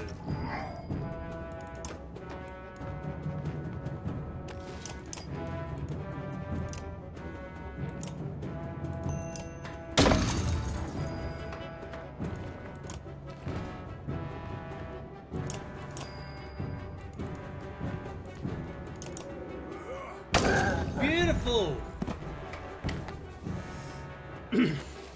Well, I can quiz you on other capitals. I don't know my capitals anywhere near as well as Danny does. But I'm sure we could pick some random... Like, there's all the stands in their capitals. One of them actually changed recently. So Kazakhstan used to be Astana, but they've changed the name. I don't think they changed the capital. I think they changed the name of the capital. Does anyone know what the current capital of Kazakhstan is? I think it's Kazakhstan that changed. I believe it's Nur Sultan. Nursultan. Used to be Astana, they changed it.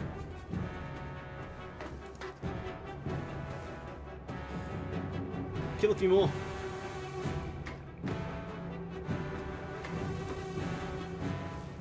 It's not really geography. So 5... What constitutes a structure for naturally generated Minecraft structures? Is that like villages? Buildings that are generated by the game itself?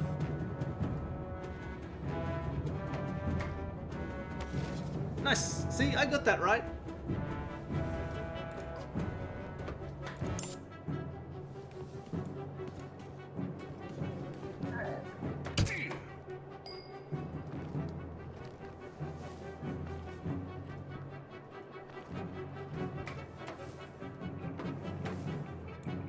Oh, this is a lot of people who decided to just magically spawn.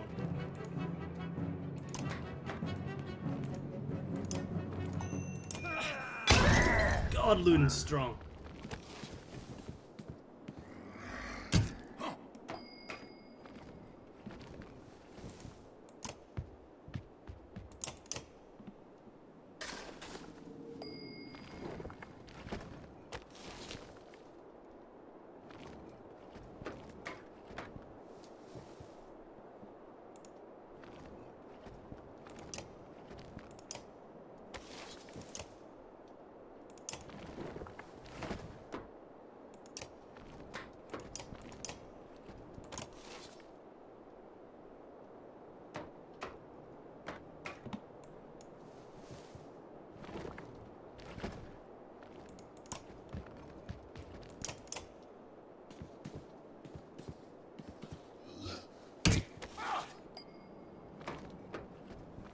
Cool. All right. So there's the villages in Minecraft. There's the temple. Is that a thing? Like often in the forest or something? There's a big old temple sometimes. there is...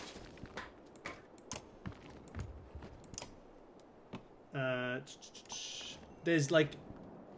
Oh, what type? Man, I don't know. There's like a evil jungle temple. As well as a... Is it like an underwater temple as well somewhere? This is quiet. There's those mine passages where you can just find like pre-built mine, like mine shafts.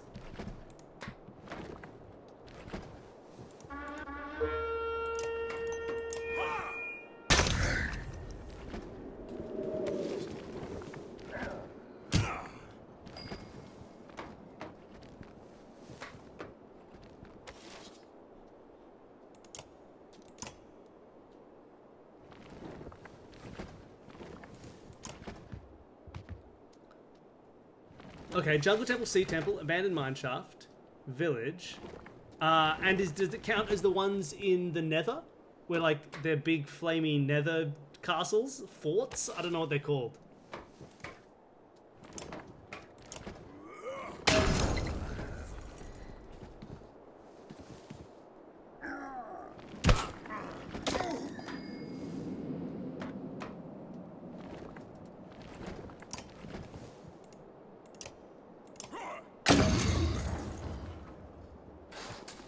Oh no, he got all the way gone off. I didn't think he had that capacity.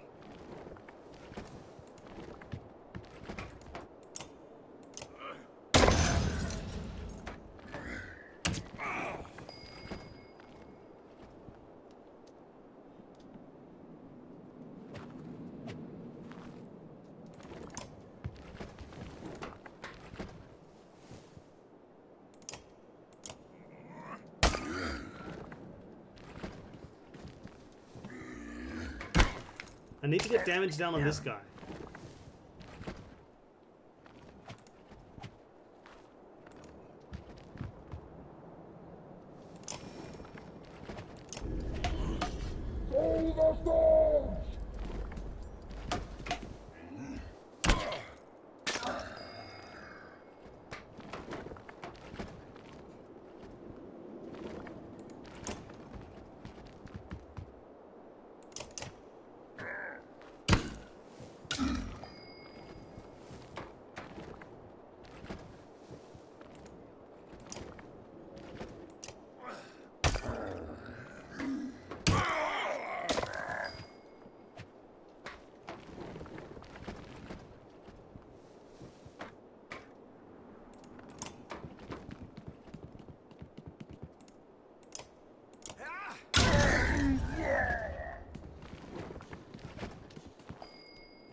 Yeah. Just waiting for this guy to...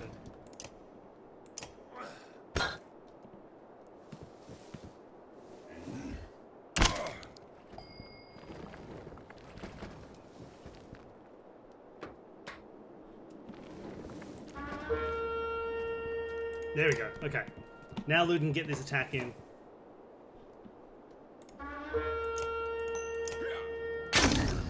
There we go. Now the world is safe.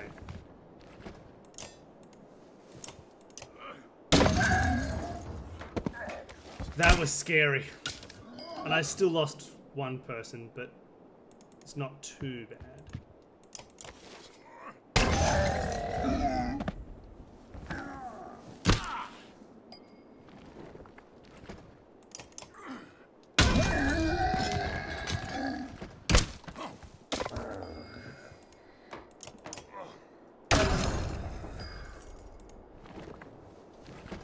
You know, Luden, you don't need to waste.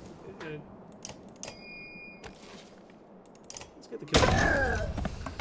Oh, okay. Yeah, that got very scary there. But I got an item.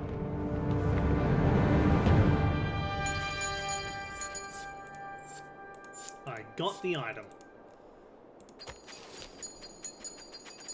Oh, and 17 renown. Doing the double fights is pretty good.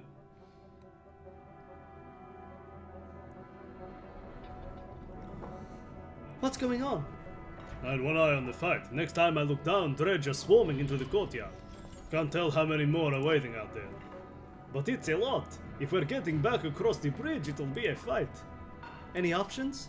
Not really, unless you want to wade into that valley. We're going to have to leave the same way we came in. Hakon, I think you should take a look at this. Nearby, the man had been bundled and laid near a short wall, protected from the wind. I think this man is a mender. That raises more questions than it answers. What of it? The Spellweavers in Ridgehorn? Why?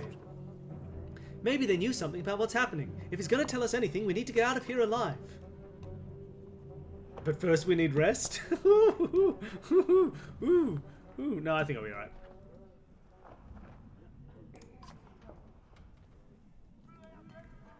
Hold on, we've got a lot of tired and wounded, Hakon. This is going to be rough.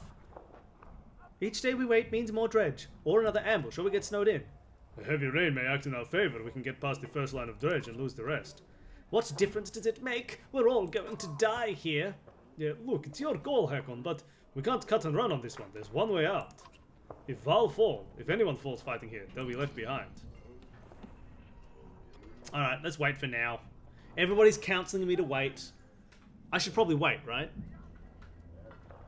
Take the risk, make a plan. Wait for now. Yeah, let's wait. Alright, that's pretty well, then meet you back, he said.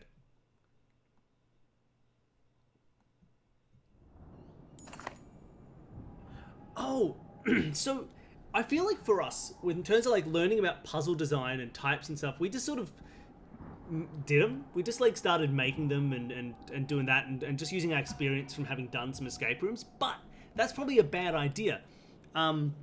We do have the one option, like we've got, in terms of like little mini puzzles and ones that work well in audio escape room style and things like that, like we've been doing a few of them on stream, but Penguin Book of Puzzles works really well. Just to get your head around different types of breakdowns of puzzles. Like this breaks into word puzzles and thinking puzzles and lateral thinking puzzles and math puzzles and geometry puzzles. That can be quite helpful.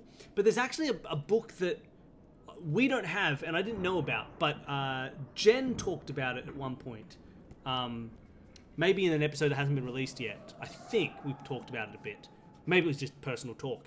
Of a book that is like the puzzle design Bible, which basically says like, here are types of puzzles, here is how you would design them. And that's got stuff like crossword design and Sudoku design and things like that. I have no memory of what that is, but if Jen pops into the chat at any point or on a future stream, ask her, because I think there's some book that people know about, that puzzle people know about that I don't, which is like a really good book on puzzle design and things like that. We'll sit up and watch, says Moga. Who knows what the dredge will do in the meantime? Might try to starve us out or wear us down. Might try to hide their numbers. What do you want to do? Let's try and get a better count. I'll find some scouts. Might be a while before we hear anything, though. In the meantime, let's make sure the others get rest. Alright.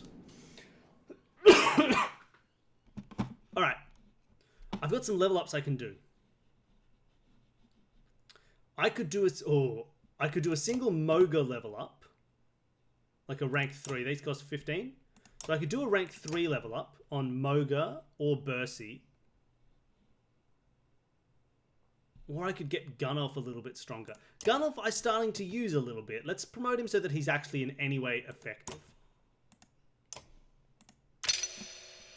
What he needs is at least a little bit of exertion. You know what? Just, oh no. And maybe a little bit more strength. Cool.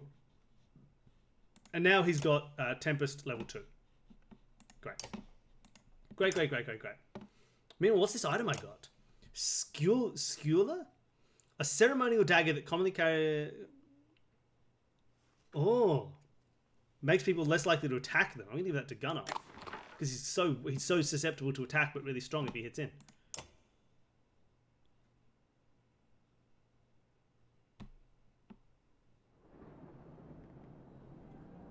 Well, that's how I usually am with Gunnar. I never have him in the party. He's kind of boring, but now I'm getting...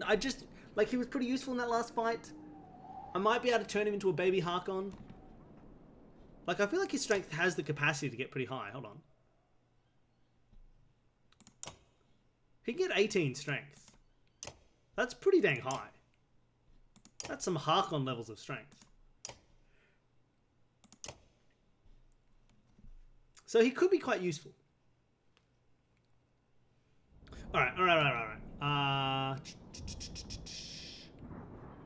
Is the implication here that I should rest? Was that what it was sort of telling me as a game? Like, take some time, make sure people are rested, rest for a turn. Moga finds you early with news from the scouts that were sent out. The ones I put in the tower could only make out movement, not much help there. Another group called down the mountainside and were able to get a better view. They think there might be about 300 of them watching us now, but they're obscuring themselves in thickets, so it's very hard to tell. What we do know is that more are definitely showing up each day, just like we expected. We need to get out of here. That's what I said, Moga. Alright, I'm gonna leave. Let's get out of here. 300? We can deal with 300. Okay. So what's our approach? Do we either bait the dredge into attacking us and then wear them down? Break through the front lines and just get on out of here? I'm worried that I'll like leave people behind. Send the shield bangers forward and just defensively fight. Go all out, strike hard, drive them off. Or send a diversion to draw their attention and escape. Yeah, right? 300. If that's accurate, if I can trust my scouts, 300 people, we could smash that. Let's destroy them. Get out of here, 300 dredge.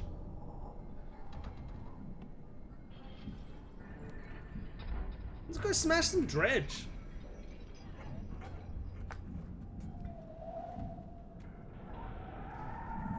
Oh. The warriors gather, Roche bangs at the fort and move. It goes well for time until you realize that there are way more dredge than you attack with the forts of this size. What are you talking about? You said there were 300 dredge. I'm worried now.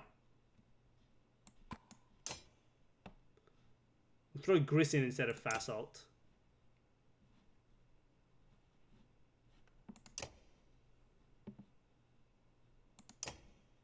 He's got less defense, but he's better at breaking stuff down. Alright, ready for battle. Let's go.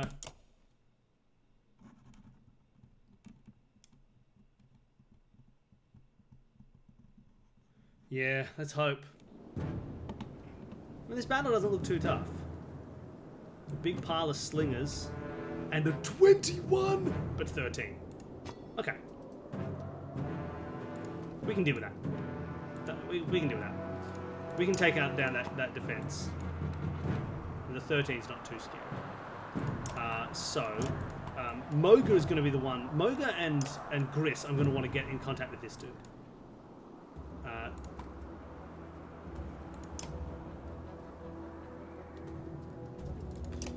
Harkon and Bercy can destroy things that way. You can sneak through afterwards. And you can... Oh, man, you can go up here as well.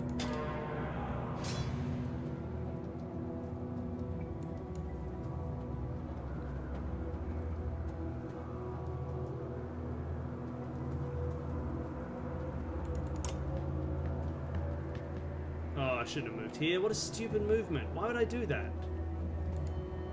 What a dumb decision I just made. Oh, he moves anyway. Okay, that's all right. Oh, and there was more space. Never mind, it wasn't that dumb a decision. Alright, Harkon. What is this? You know what? Let's just start taking them out. Like, if Harkin has the capacity to completely destroy someone, let's just completely destroy him. Let's not second guess ourselves.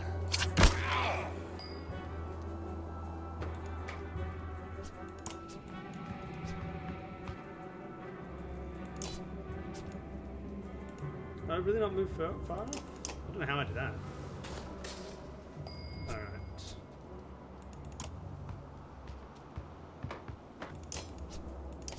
So I'm not so worried about everybody's death in this case. Like, none of them are super strong.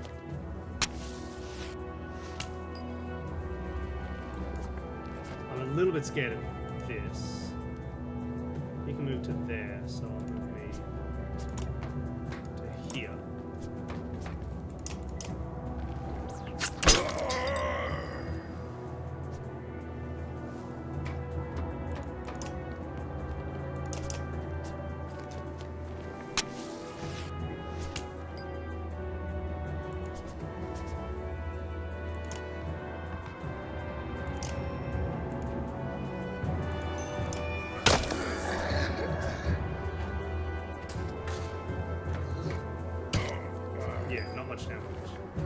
Now, I need to let Ursi, or Griff, rather, get rid of down.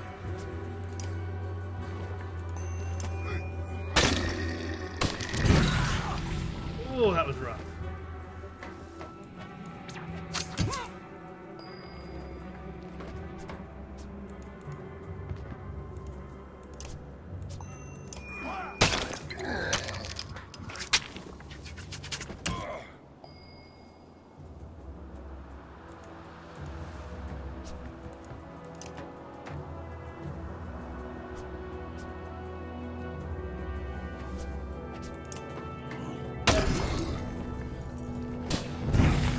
Those explosions are so rude.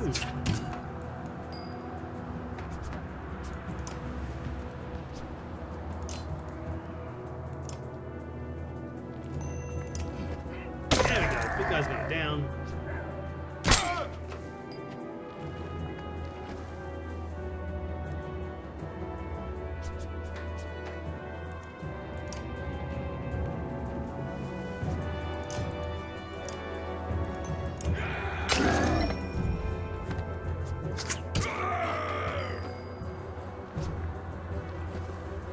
That dude is strong.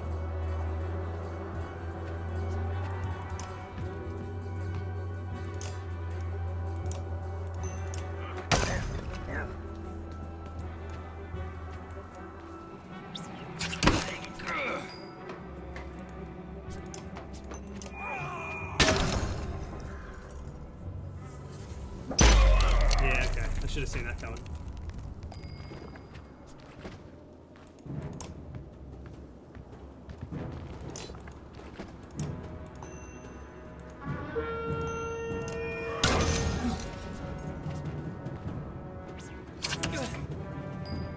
How did you fall down it? My God.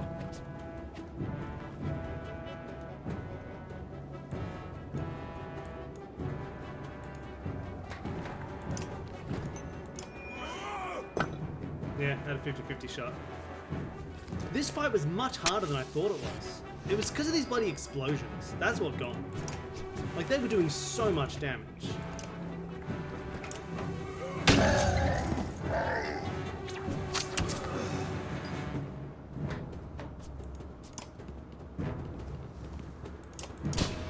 Look at that. Look how much damage that is. That's wild. Like, what am I supposed to do? Like, that's what got me.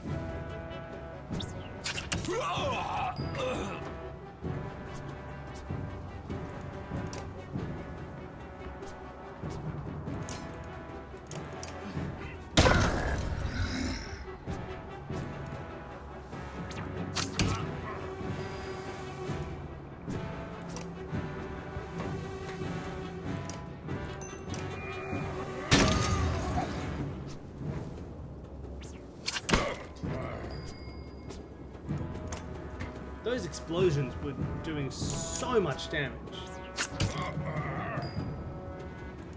So that was the first time they'd managed to land a hit with those explosions.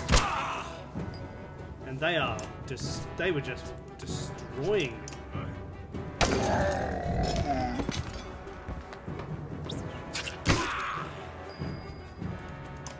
I don't think I had a full handle on how they work. Because they were just doing wild amounts of damage. Like that first one that went off did like, what, 2 health and 2... No, it was like 4 health damage and 4 break damage to everyone. It was just wild. They just ripped through my group. And because I always play so packed up, it was the opposite of what I should have been doing for this fight, where I should have spread out. Because that just destroyed me. The first wave.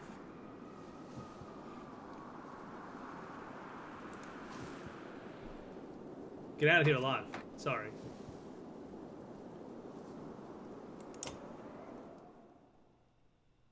That was horrendous. Yeah. Yeah, it's bad. If they were humans instead of Val, I could have moved around a bit.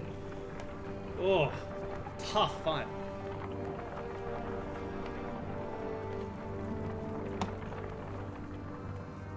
Very rude. Alright, well they're gonna head... Why do you even go that way to Ridgehorn? You should just gone through this path here. Could have got to Grofheim much easier. Now, are we going to stay with them, or are we going to go back across to the humans? Staying with the bar. Alright, staying with the bar. I can't remember when we swap back to Human Town. Hakon, join me a moment. There's something I thought you'd want to see. Is it a welcoming party from Grofheim bearing mead? That's about the only thing I want to see. No such luck. The mender from Ridgehorn woke up. He says his name is Eyvind. Sounds like a mender name. How is he? Not well. Where are we? There you go. Someone asked for my bad French accent that's exceptionally terrible and over the top. Not well. Where are we? A day or two from Grofheim. We found you at the Tower of Ridgehorn. What were you doing there? Grofheim? No. That's the wrong way. Juno, where is she? Where's the woman who was with me? She didn't make it, my friend. We only brought the living with us. No, we have to go back. I don't think so. We barely made it out 2 weeks ago. Do you know why the dredge were crawling all over Ridgehorn? Dredge! We have to go back! It's a damned graveyard, boy. I'm sorry, Eyvind. The girl was dead when we got there. What we have to do is tell Gerondir what's happening and prepare for a bloody war. So if you... She's dead. I couldn't save her. Eyvind suddenly looks spent. He slips to the ground and you motion for some Varl to help him onto the cart. Not what I had hoped to hear. I'm not sure what I was hoping. Come on, Ubin. Sooner we get to Grofheim, the better.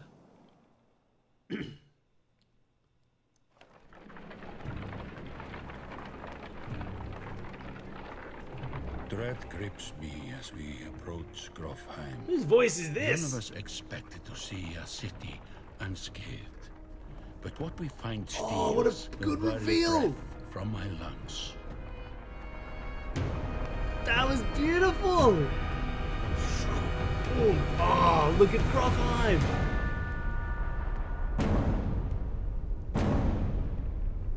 Poor Grofheim. It's been groffed. Chapter 4. Lest they not come home.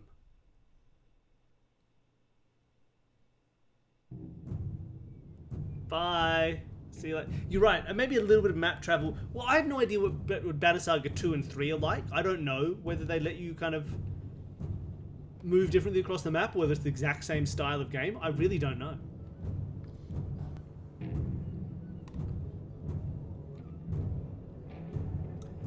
Do you remember any of the voices of any of these people? Because I sure don't.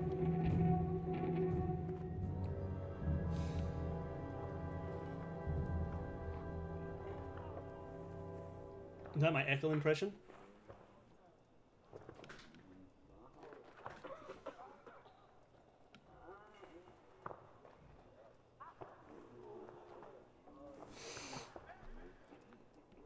What did I tell you, Rook?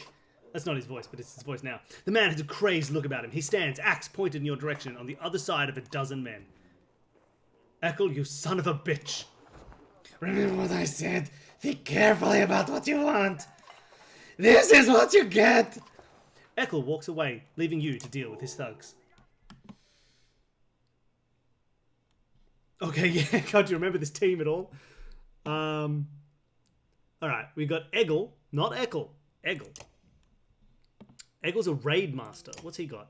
+1 armor per rest. He's got 11 armor, a bit of strength, good pressure. Oh, he stonewalls with people. Makes a shield wall and stonewall so he can resist a bunch of damage. So he's good at going out, taking a bunch of damage and just feeling it.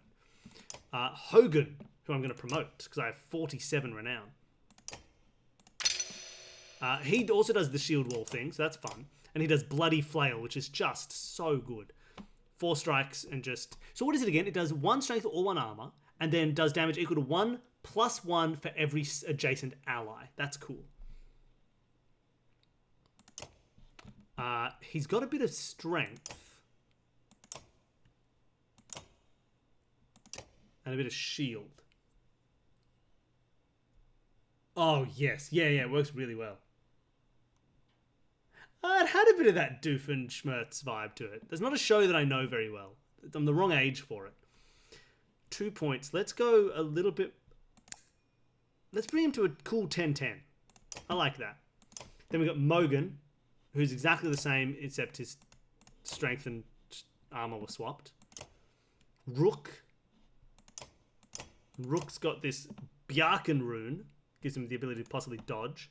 And he does the Mark Prey thing. Does a break damage and an auto attack for everybody.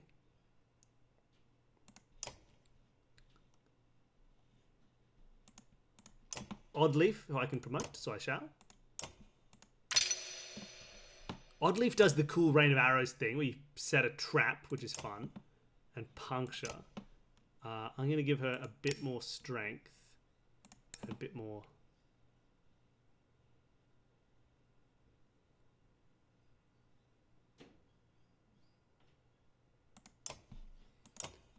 And Alette, who's got the... Oh, man, so good. Armor, strength, and will. And she does Thread the Needle, which is... Oh, lots of damage. Cool. Now, she doesn't like killing people, which is why she's not my team. She is my team. Maybe she shouldn't be. Maybe I should stick Ivor in instead. Because Ivor's big. Oh, man, look at that. 15, 12, 5. What does he do?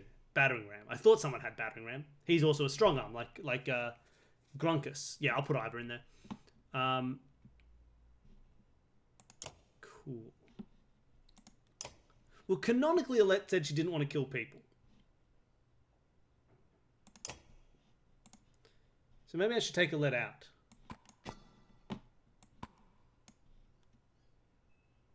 Welcome back. We're now humans instead of Var.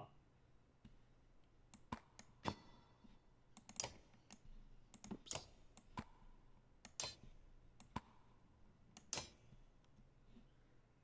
I can do that instead.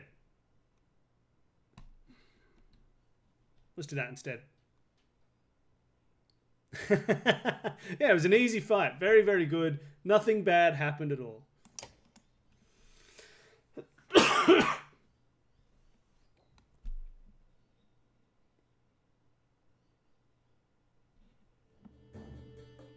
Ugh, people on either side? I didn't agree to people on either side. What are these dudes just watching for? God, I love the art style of this game. It's just so nice. Look at these guys. Look at these foreground dudes. I love it.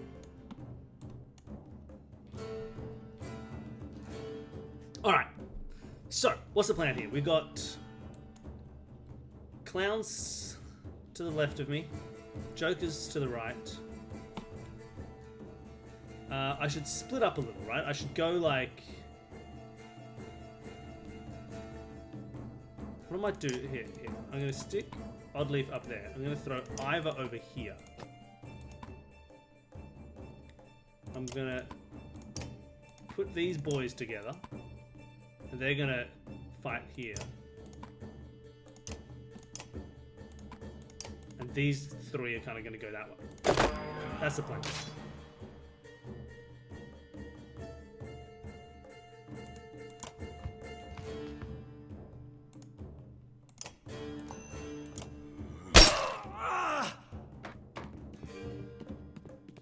Wow, they can be fast.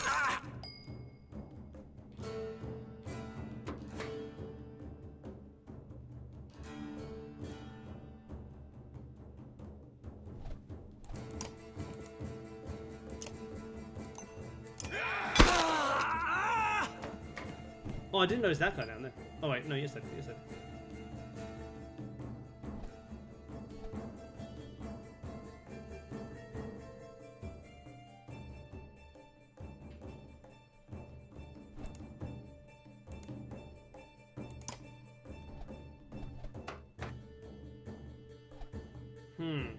It's hard to keep them adjacent while fighting people. You want to sort of surround a person.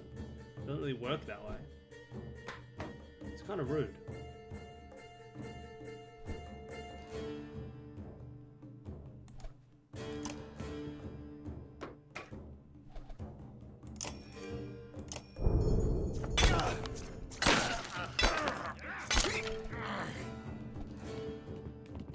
How was I losing? Hey, what happened to all his defense?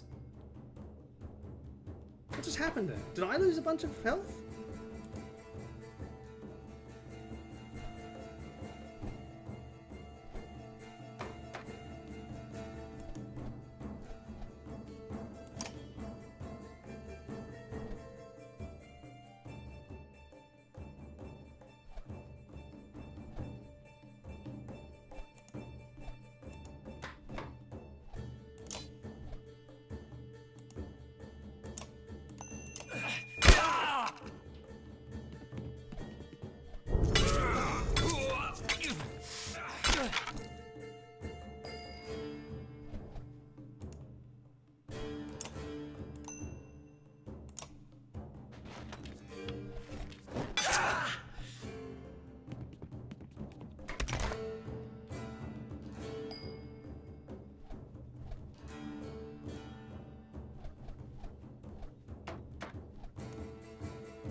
Ah, this fight was absurd.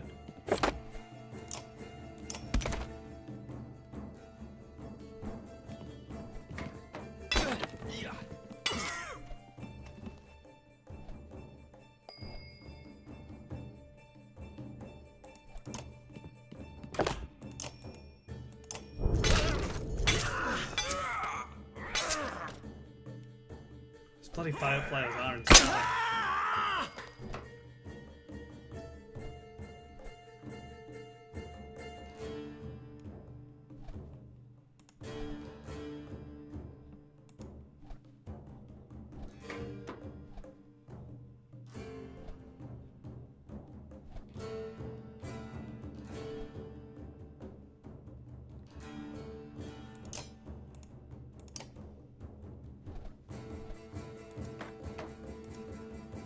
I don't know who I would mark if I marked prey. Oh, I suppose I can walk around to this guy.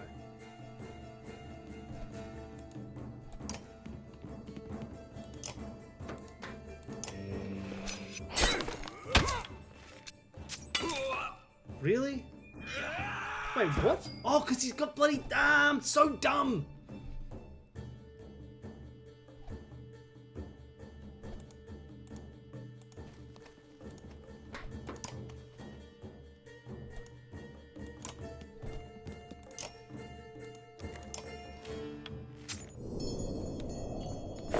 I'm not used to these shield dudes.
I need to get Rook to hit this guy.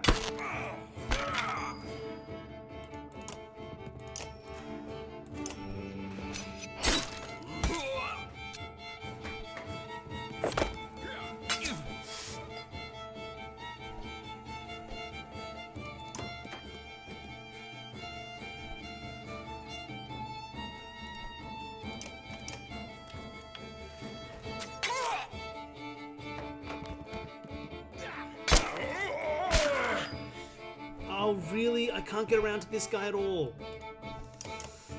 Ugh. Now he's gonna kill Rook.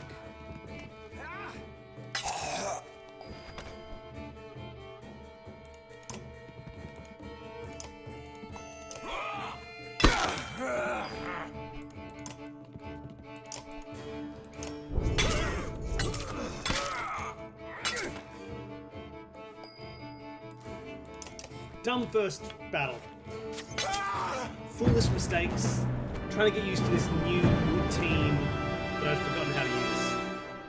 And instead, I just blomped it.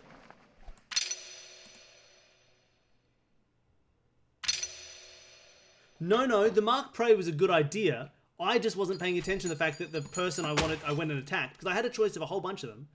But the person I went and attacked was doing his take very little damage by reducing all incoming damage. And so I ended up doing 0, wasting the entire turn. It was my fault for not paying attention to what the current status effects were. Arts theme question that I will be very impressed if anyone answers. Even if you use Google, Ominous Banner is attainable without a loom. How? Okay. I won't get this because I have no context what you're talking about. Ominous Banner is obtainable without a loom. I'm assuming it's a... Okay, yeah, alright. So you should get to frame these things so that we know what you're talking about.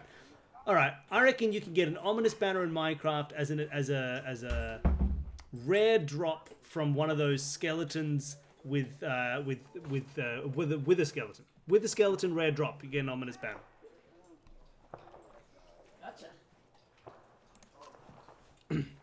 If we're not murdered in our sleep, it's only a matter of time before these dredge find their way in. There's nobody defending these walls. You spot Alette looking at one of the thugs. She cocks her head to the side. Dad, I think he's still alive. Ivor lifts him to his feet by his tunic. He groans from the pain. Why did Echo try to kill us? He's a damned lunatic. Figure that yet? Why would Frostfeller's chieftain put a madman in charge of his guards? That's what he told you? He never put Echo in charge. Through the gate with that, Echo walked into the Great Hall and sliced open the chieftain like a narwhal. Saw it myself. Echo wasn't a captain. Look at him. He was playing us. Can't say I'm too surprised. This whole place is a death trap. Where can we go? By now, the dredge have already flooded to the south, I'm sure. Wormto's the only thing that makes sense, across the wastes. I might know someone there who can help us. And the dredge probably won't follow us out over into the wastes. They didn't in the Great Wars. Because it's a death sentence? Food's already running low. I know where Echo keeps his supplies. I'll tell you. If you take me with you. Oh, that's right. He's a character who's going to join us. You're going to have to hear that voice forever. What's the catch? No catch. I went out of here as much as you do. Just never had anywhere to go. I'm not the only one. Got the supplies and there are plenty of fighters who are desperate to get out of here. That might solve a few problems. It's worth the risk. I can't not take this guy. I'm in love with the voice now. Yeah, I'm sure this is what they had planned. They deliberately didn't add the voices in all the scenes just so you could do this. If nothing else, Echo's going to feel it when his food suddenly vanishes. What's your name? Onef. Why do you... Just wanted to know whose face I'm going to break if things go wrong. I'm Ivor. Oh, that didn't go well. What a foolish fight.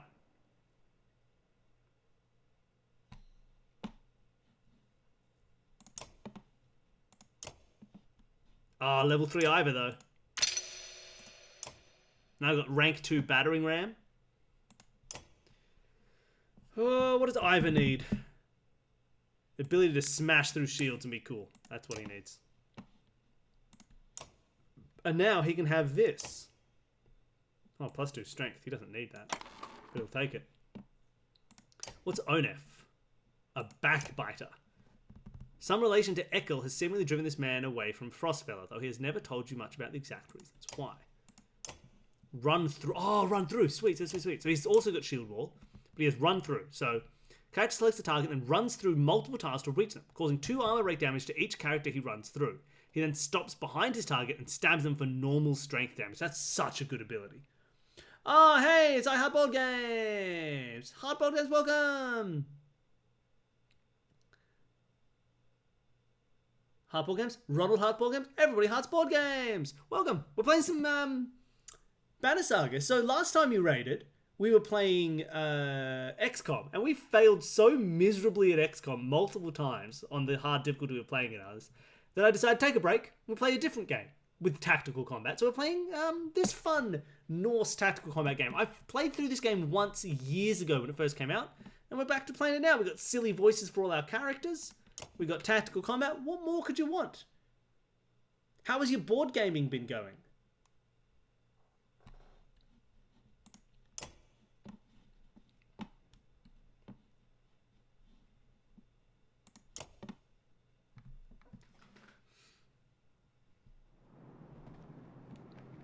Oh, I just got a gift.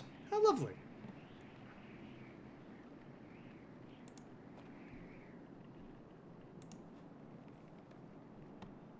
Sorry, you can't see this, but I just got a Steam gift.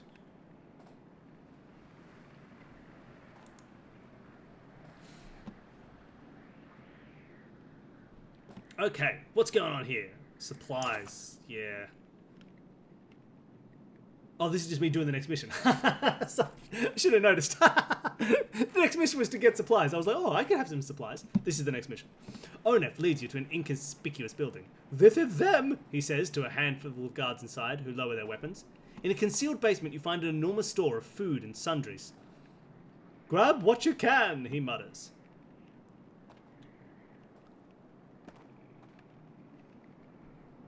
Let's take what we can and get out. The entire store of goods will take a long time to gather. You have each person in the caravan maker pass through and take what they can. Before too long, Onef has led you out of the city with his trusted fighters. You prepare to leave the city behind. Nice.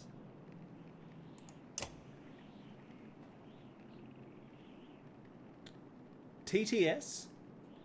Trouble in Terror's Sound. No, I don't know what TTS is. I've got a lot of supplies, but I want more. One renown only gets me one supply.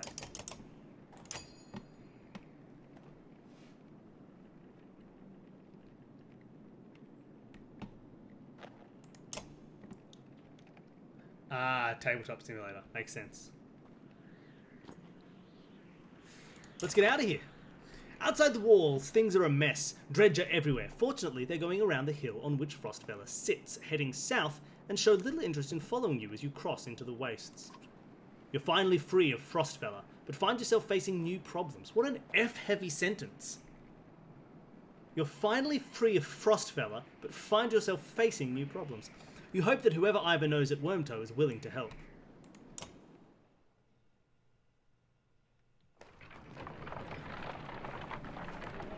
Ah, killing a Pillager captain.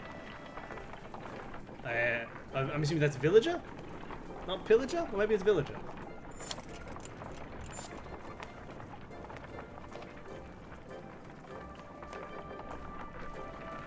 I was playing Minecraft so long ago that villagers are still like cool and new and wild to me, that villagers exist.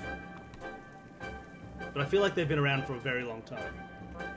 A group of men with broad shoulders and thick cloaks approach the caravan. They might be outlaws, you hear nearby, and the idea quickly ripples through the clansmen. Really? Pillagers kill villagers? Yeah, villagers are new. Pillagers are just as wild. One of the strangers approaches saying, "We've run out of food. Any help would be welcome." I've made them too nice to be outlaws. His hard eyes reveal nothing of his motivations. You consider how you want to approach this. Okay, so people have come and asked us for food in the middle of these wastes. Offer no food, but inform them of the dredge. Ask them how they came to be here. Fight with us and earn your food. That's a bit intense, Rook. Decline to help, or offer them a few days worth of supplies. I don't have that many supplies, man. I can't really give them away.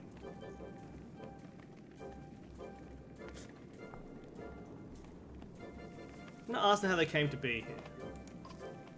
The men get nervous and reveal sturdy weapons. Oh, you! Your warrior step forward until the leader holds out a hand, saying loudly, "The last group to ask us questions tried to kill us. Trade? Let's keep this simple. Will you help us or not?" Ah, so they think we're outlaws. You know what? You drew weapons. Get out of here. I'm not going to help you.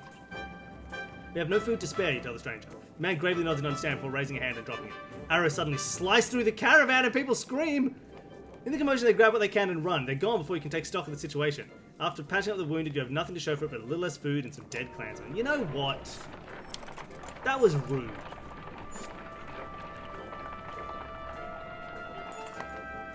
The caravan is buzzing with worry. In the distance, someone spotted a large number of dark figures following you. "The dredge!" cries one woman, but something about it tells you they don't look quite like dredge. "Gods be damned," chokes Onef, standing on one of the carts to get a better view. "Worse than dredge. That's Ekel." The news spreads throughout the clansmen like wildfire. "Ekel? Why would he?" starts Oddleaf. "Unless he's after you, Onef." "He's insane," interjects Onef, "and unpredictable. That's a good number of fighters with him." Your mind races, considering what to do.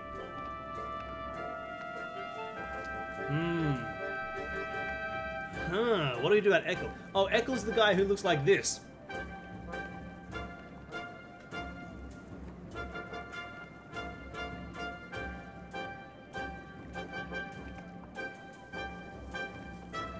Yeah, Minecraft trivia is fine. We just, at first, we're just like, I don't know what an ominous banner is. Oh, okay. I don't think I can outpace him. I think if I try and outpace him, he'll just catch us. He's already caught up to us. He's going to catch us again. Could dig in for a fight, but then I'm worried I'll lose a bunch of clansmen secretly. Or I could lead a charge, which might make the fight harder, but will keep my clansmen safe. I'm not going to work it out peacefully. This guy's Ekel. He's ridiculous. Let's dig in for a fight. Get ready, you shout, turning the wagons to form a wall. With weapons drawn, you wait. Eventually, you hear a shout on the wind. Rook, my good friend. What was his voice? Rook, my good friend. We come to parley. He throws his weapon on the ground and approaches alone.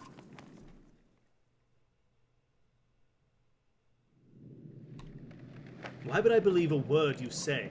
Rook, we're good friends. What happened? You tried to kill us. Just go back to Frostfella and leave us alone. Oh, Rook, it's your pretty girl. I'm glad nothing happened to her. With the dredge, I mean. My friends, how can I forget everything you've done for me? Broke into my city, took my warriors, took my food, took one of my best men. How are you, Odolf? Do they treat you well? This is the city of people with ridiculous voices. Shove it up your ass, Ekel. If you came out here to kill me, let's just get it over with. Nothing like that. You must think you know me, or people like me. What did Odolf tell you? That I'm crazy? I haven't survived because I'm crazy. I did what had to be done to make it in Frostfella. Look at his face. He's crazy. He can't convince me he's not. Look at him. The only mistake I made was you. What kind of man are you, Rook? You look like an average man to me. A man worried about his daughter, maybe. Just making his way. But then look behind you. How many people is that? They follow you? Fight for you? Why? What kind of man are you? I hope these voices don't get too annoying. He's such a, well, I want to say he's such a Rick, isn't he? Is that his name in Walking Dead? Yeah, Rook is a Rick. Everybody Rook's a Rick. The country does what needs to be done. Then we have something in common, but unlike me, they gladly follow you. Who do these people think you are? You saved them, you're a hero. Maybe that's more important than who you really are. What's your point, Ekel? I'm your prisoner, Rook. Bind my hands. Frostfella is done. I can't survive there, thanks to you, my good friends. You may not have cut my throat, but you sentenced us to death. I don't believe that's who you are. So, he's Rick, and he's Negan. Is this some kind of apology? You can't trust me, I know that. Take me and my men as prisoners if that's what it takes. Ekel looks down at the ground, and the words come slowly to him. I'm not above begging. I don't trust this man. I don't want to kill him on the spot. What do you think, Onef? I'd be a hypocrite if I told you to leave them. I don't know, Rook, you don't know me. How could you trust my word any more than his? I'm behind whatever decision you make. I just don't trust Ekel. Ekel's gonna kill me in the future. If I take him as a prisoner, he's gonna turn on me and eat my face while I sleep.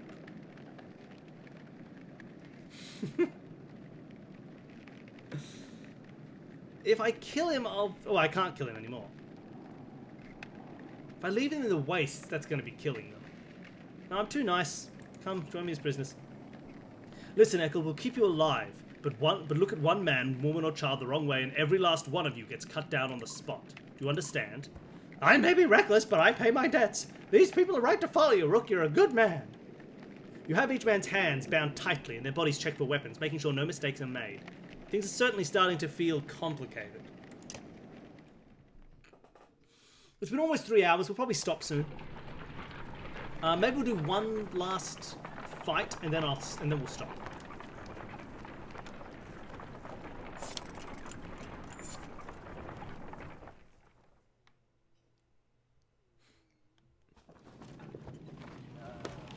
Everybody's so tiny, except for Iva. Oh, look at this Godstone. They're so big. They're so big. Look at these peeps. You find a surprising number of people camped out at the Godstone. They've been here quite a while, ever since the storm stopped. Apparently, they think Radomir, the sun god, has come back, and they're worshipping him, despite the bleak environment. They welcome the caravan, mingling and swapping stories with the others while you rest. They have almost nothing of value to trade, but their leader approaches and offers to let you join in their tribute. That sounds like they're going to kill us, right? Right? They're worshipping a sun god and they've said, "Please, would you join in our tribute? We only require your youngest maidens, and we shall sacrifice them on the altar of the god." What does this tribute involve? "Pullen Fury," one says, showing you a golden liquid in a silver bowl. He places some on his chest, which almost sounds like it's sizzling, and explains through clenched teeth it's a gift from the sun god, an oil that burns like the sun and lets them see things clearly. That's just... no, I don't want this.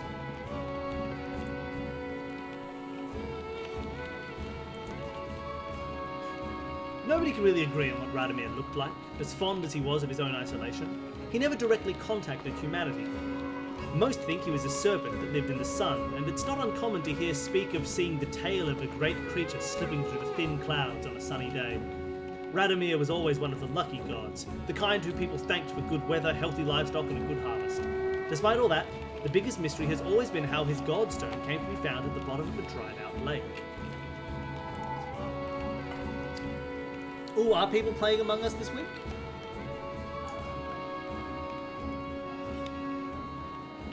When did you say you could do it? Wednesday, like tomorrow? So Tuesday night, Friday night. Alright, we'll see. Maybe we'll get something organised in the Discord. We might play some Among Us.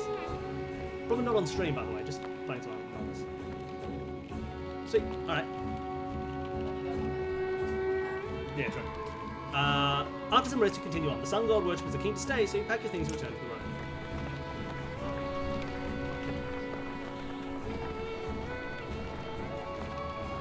Bye, sun god worshippers.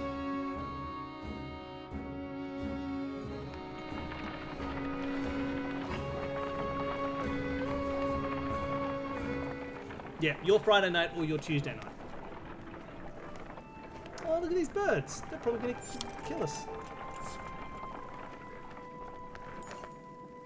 Several people have noticed Black Vultures circling above the caravan, taking advantage of the light snowfall. They pose no threat, but they have a visible impact on the mood of your clansmen. The next time you look back, Oddleaf is firing arrows into the air, which nearly tagged the birds once or twice. "Get lost! No dead down here!" she shouts to nobody in particular. Join her in shooting at the vultures. "First person to knock one out of the sky gets their wish granted," you announce. Several of the caravan give it a try, including Alette, enjoying the sport and turning around morale. It's no big surprise when one of Oddleaf's blue feathered arrows brings down a bird. "You know," says Oddleaf, scanning the caravan, "a lot of these women, they could do this." You can tell from the look in her eyes she's excited about the idea. "I think I'm going to start training them how to fight," she says. "Yeah, do it." "I can always use more fighters," you tell Oddleaf. "If Alette is any proof, you know how to train someone with a bow." Oddleaf gives you a smile. She heads off to some of the women in the caravan, showing them the vulture she shot down. Yes.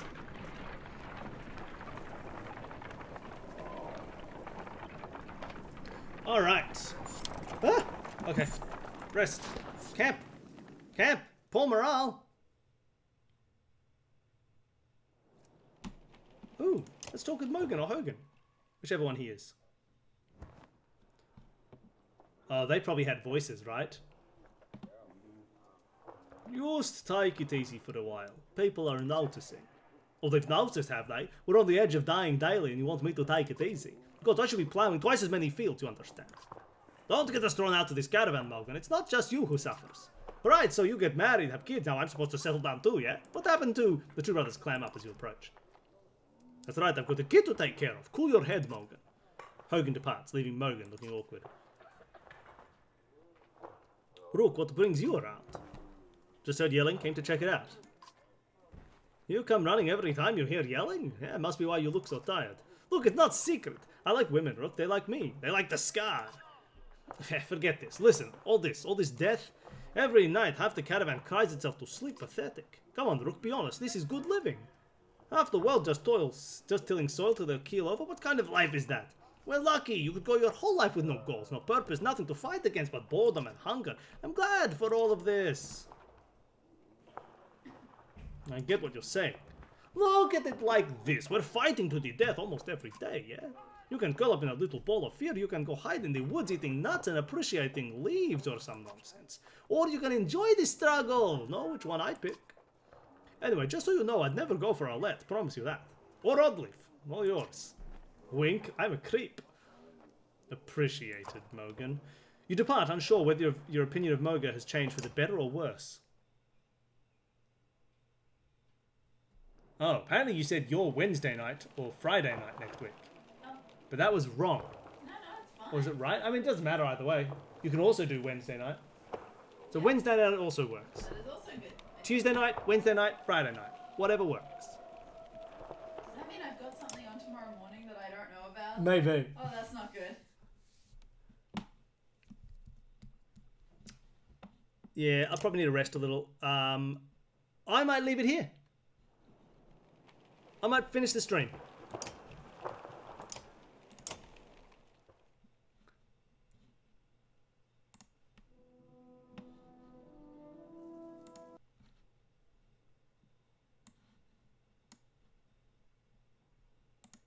All right, so thank you. Sorry, I just sort of shut down while I was moving windows around. Thank you, everybody. That was fun.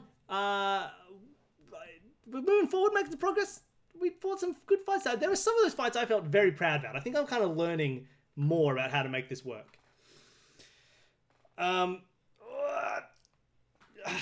yeah, I'll be streaming Batman again. I'm going to keep it on Fridays, I think. I think it's been fun to do it on the Friday. So I'll be streaming Batman again on Friday. And, oh, that's Thursday night for you. And then there's more Nancy Drew on the weekend. So have fun. See you all next time. Thank you for people who jumped in from iHat Board Games. And I'll see you all later. Easy. All right. Have fun. You're cool people. See you around.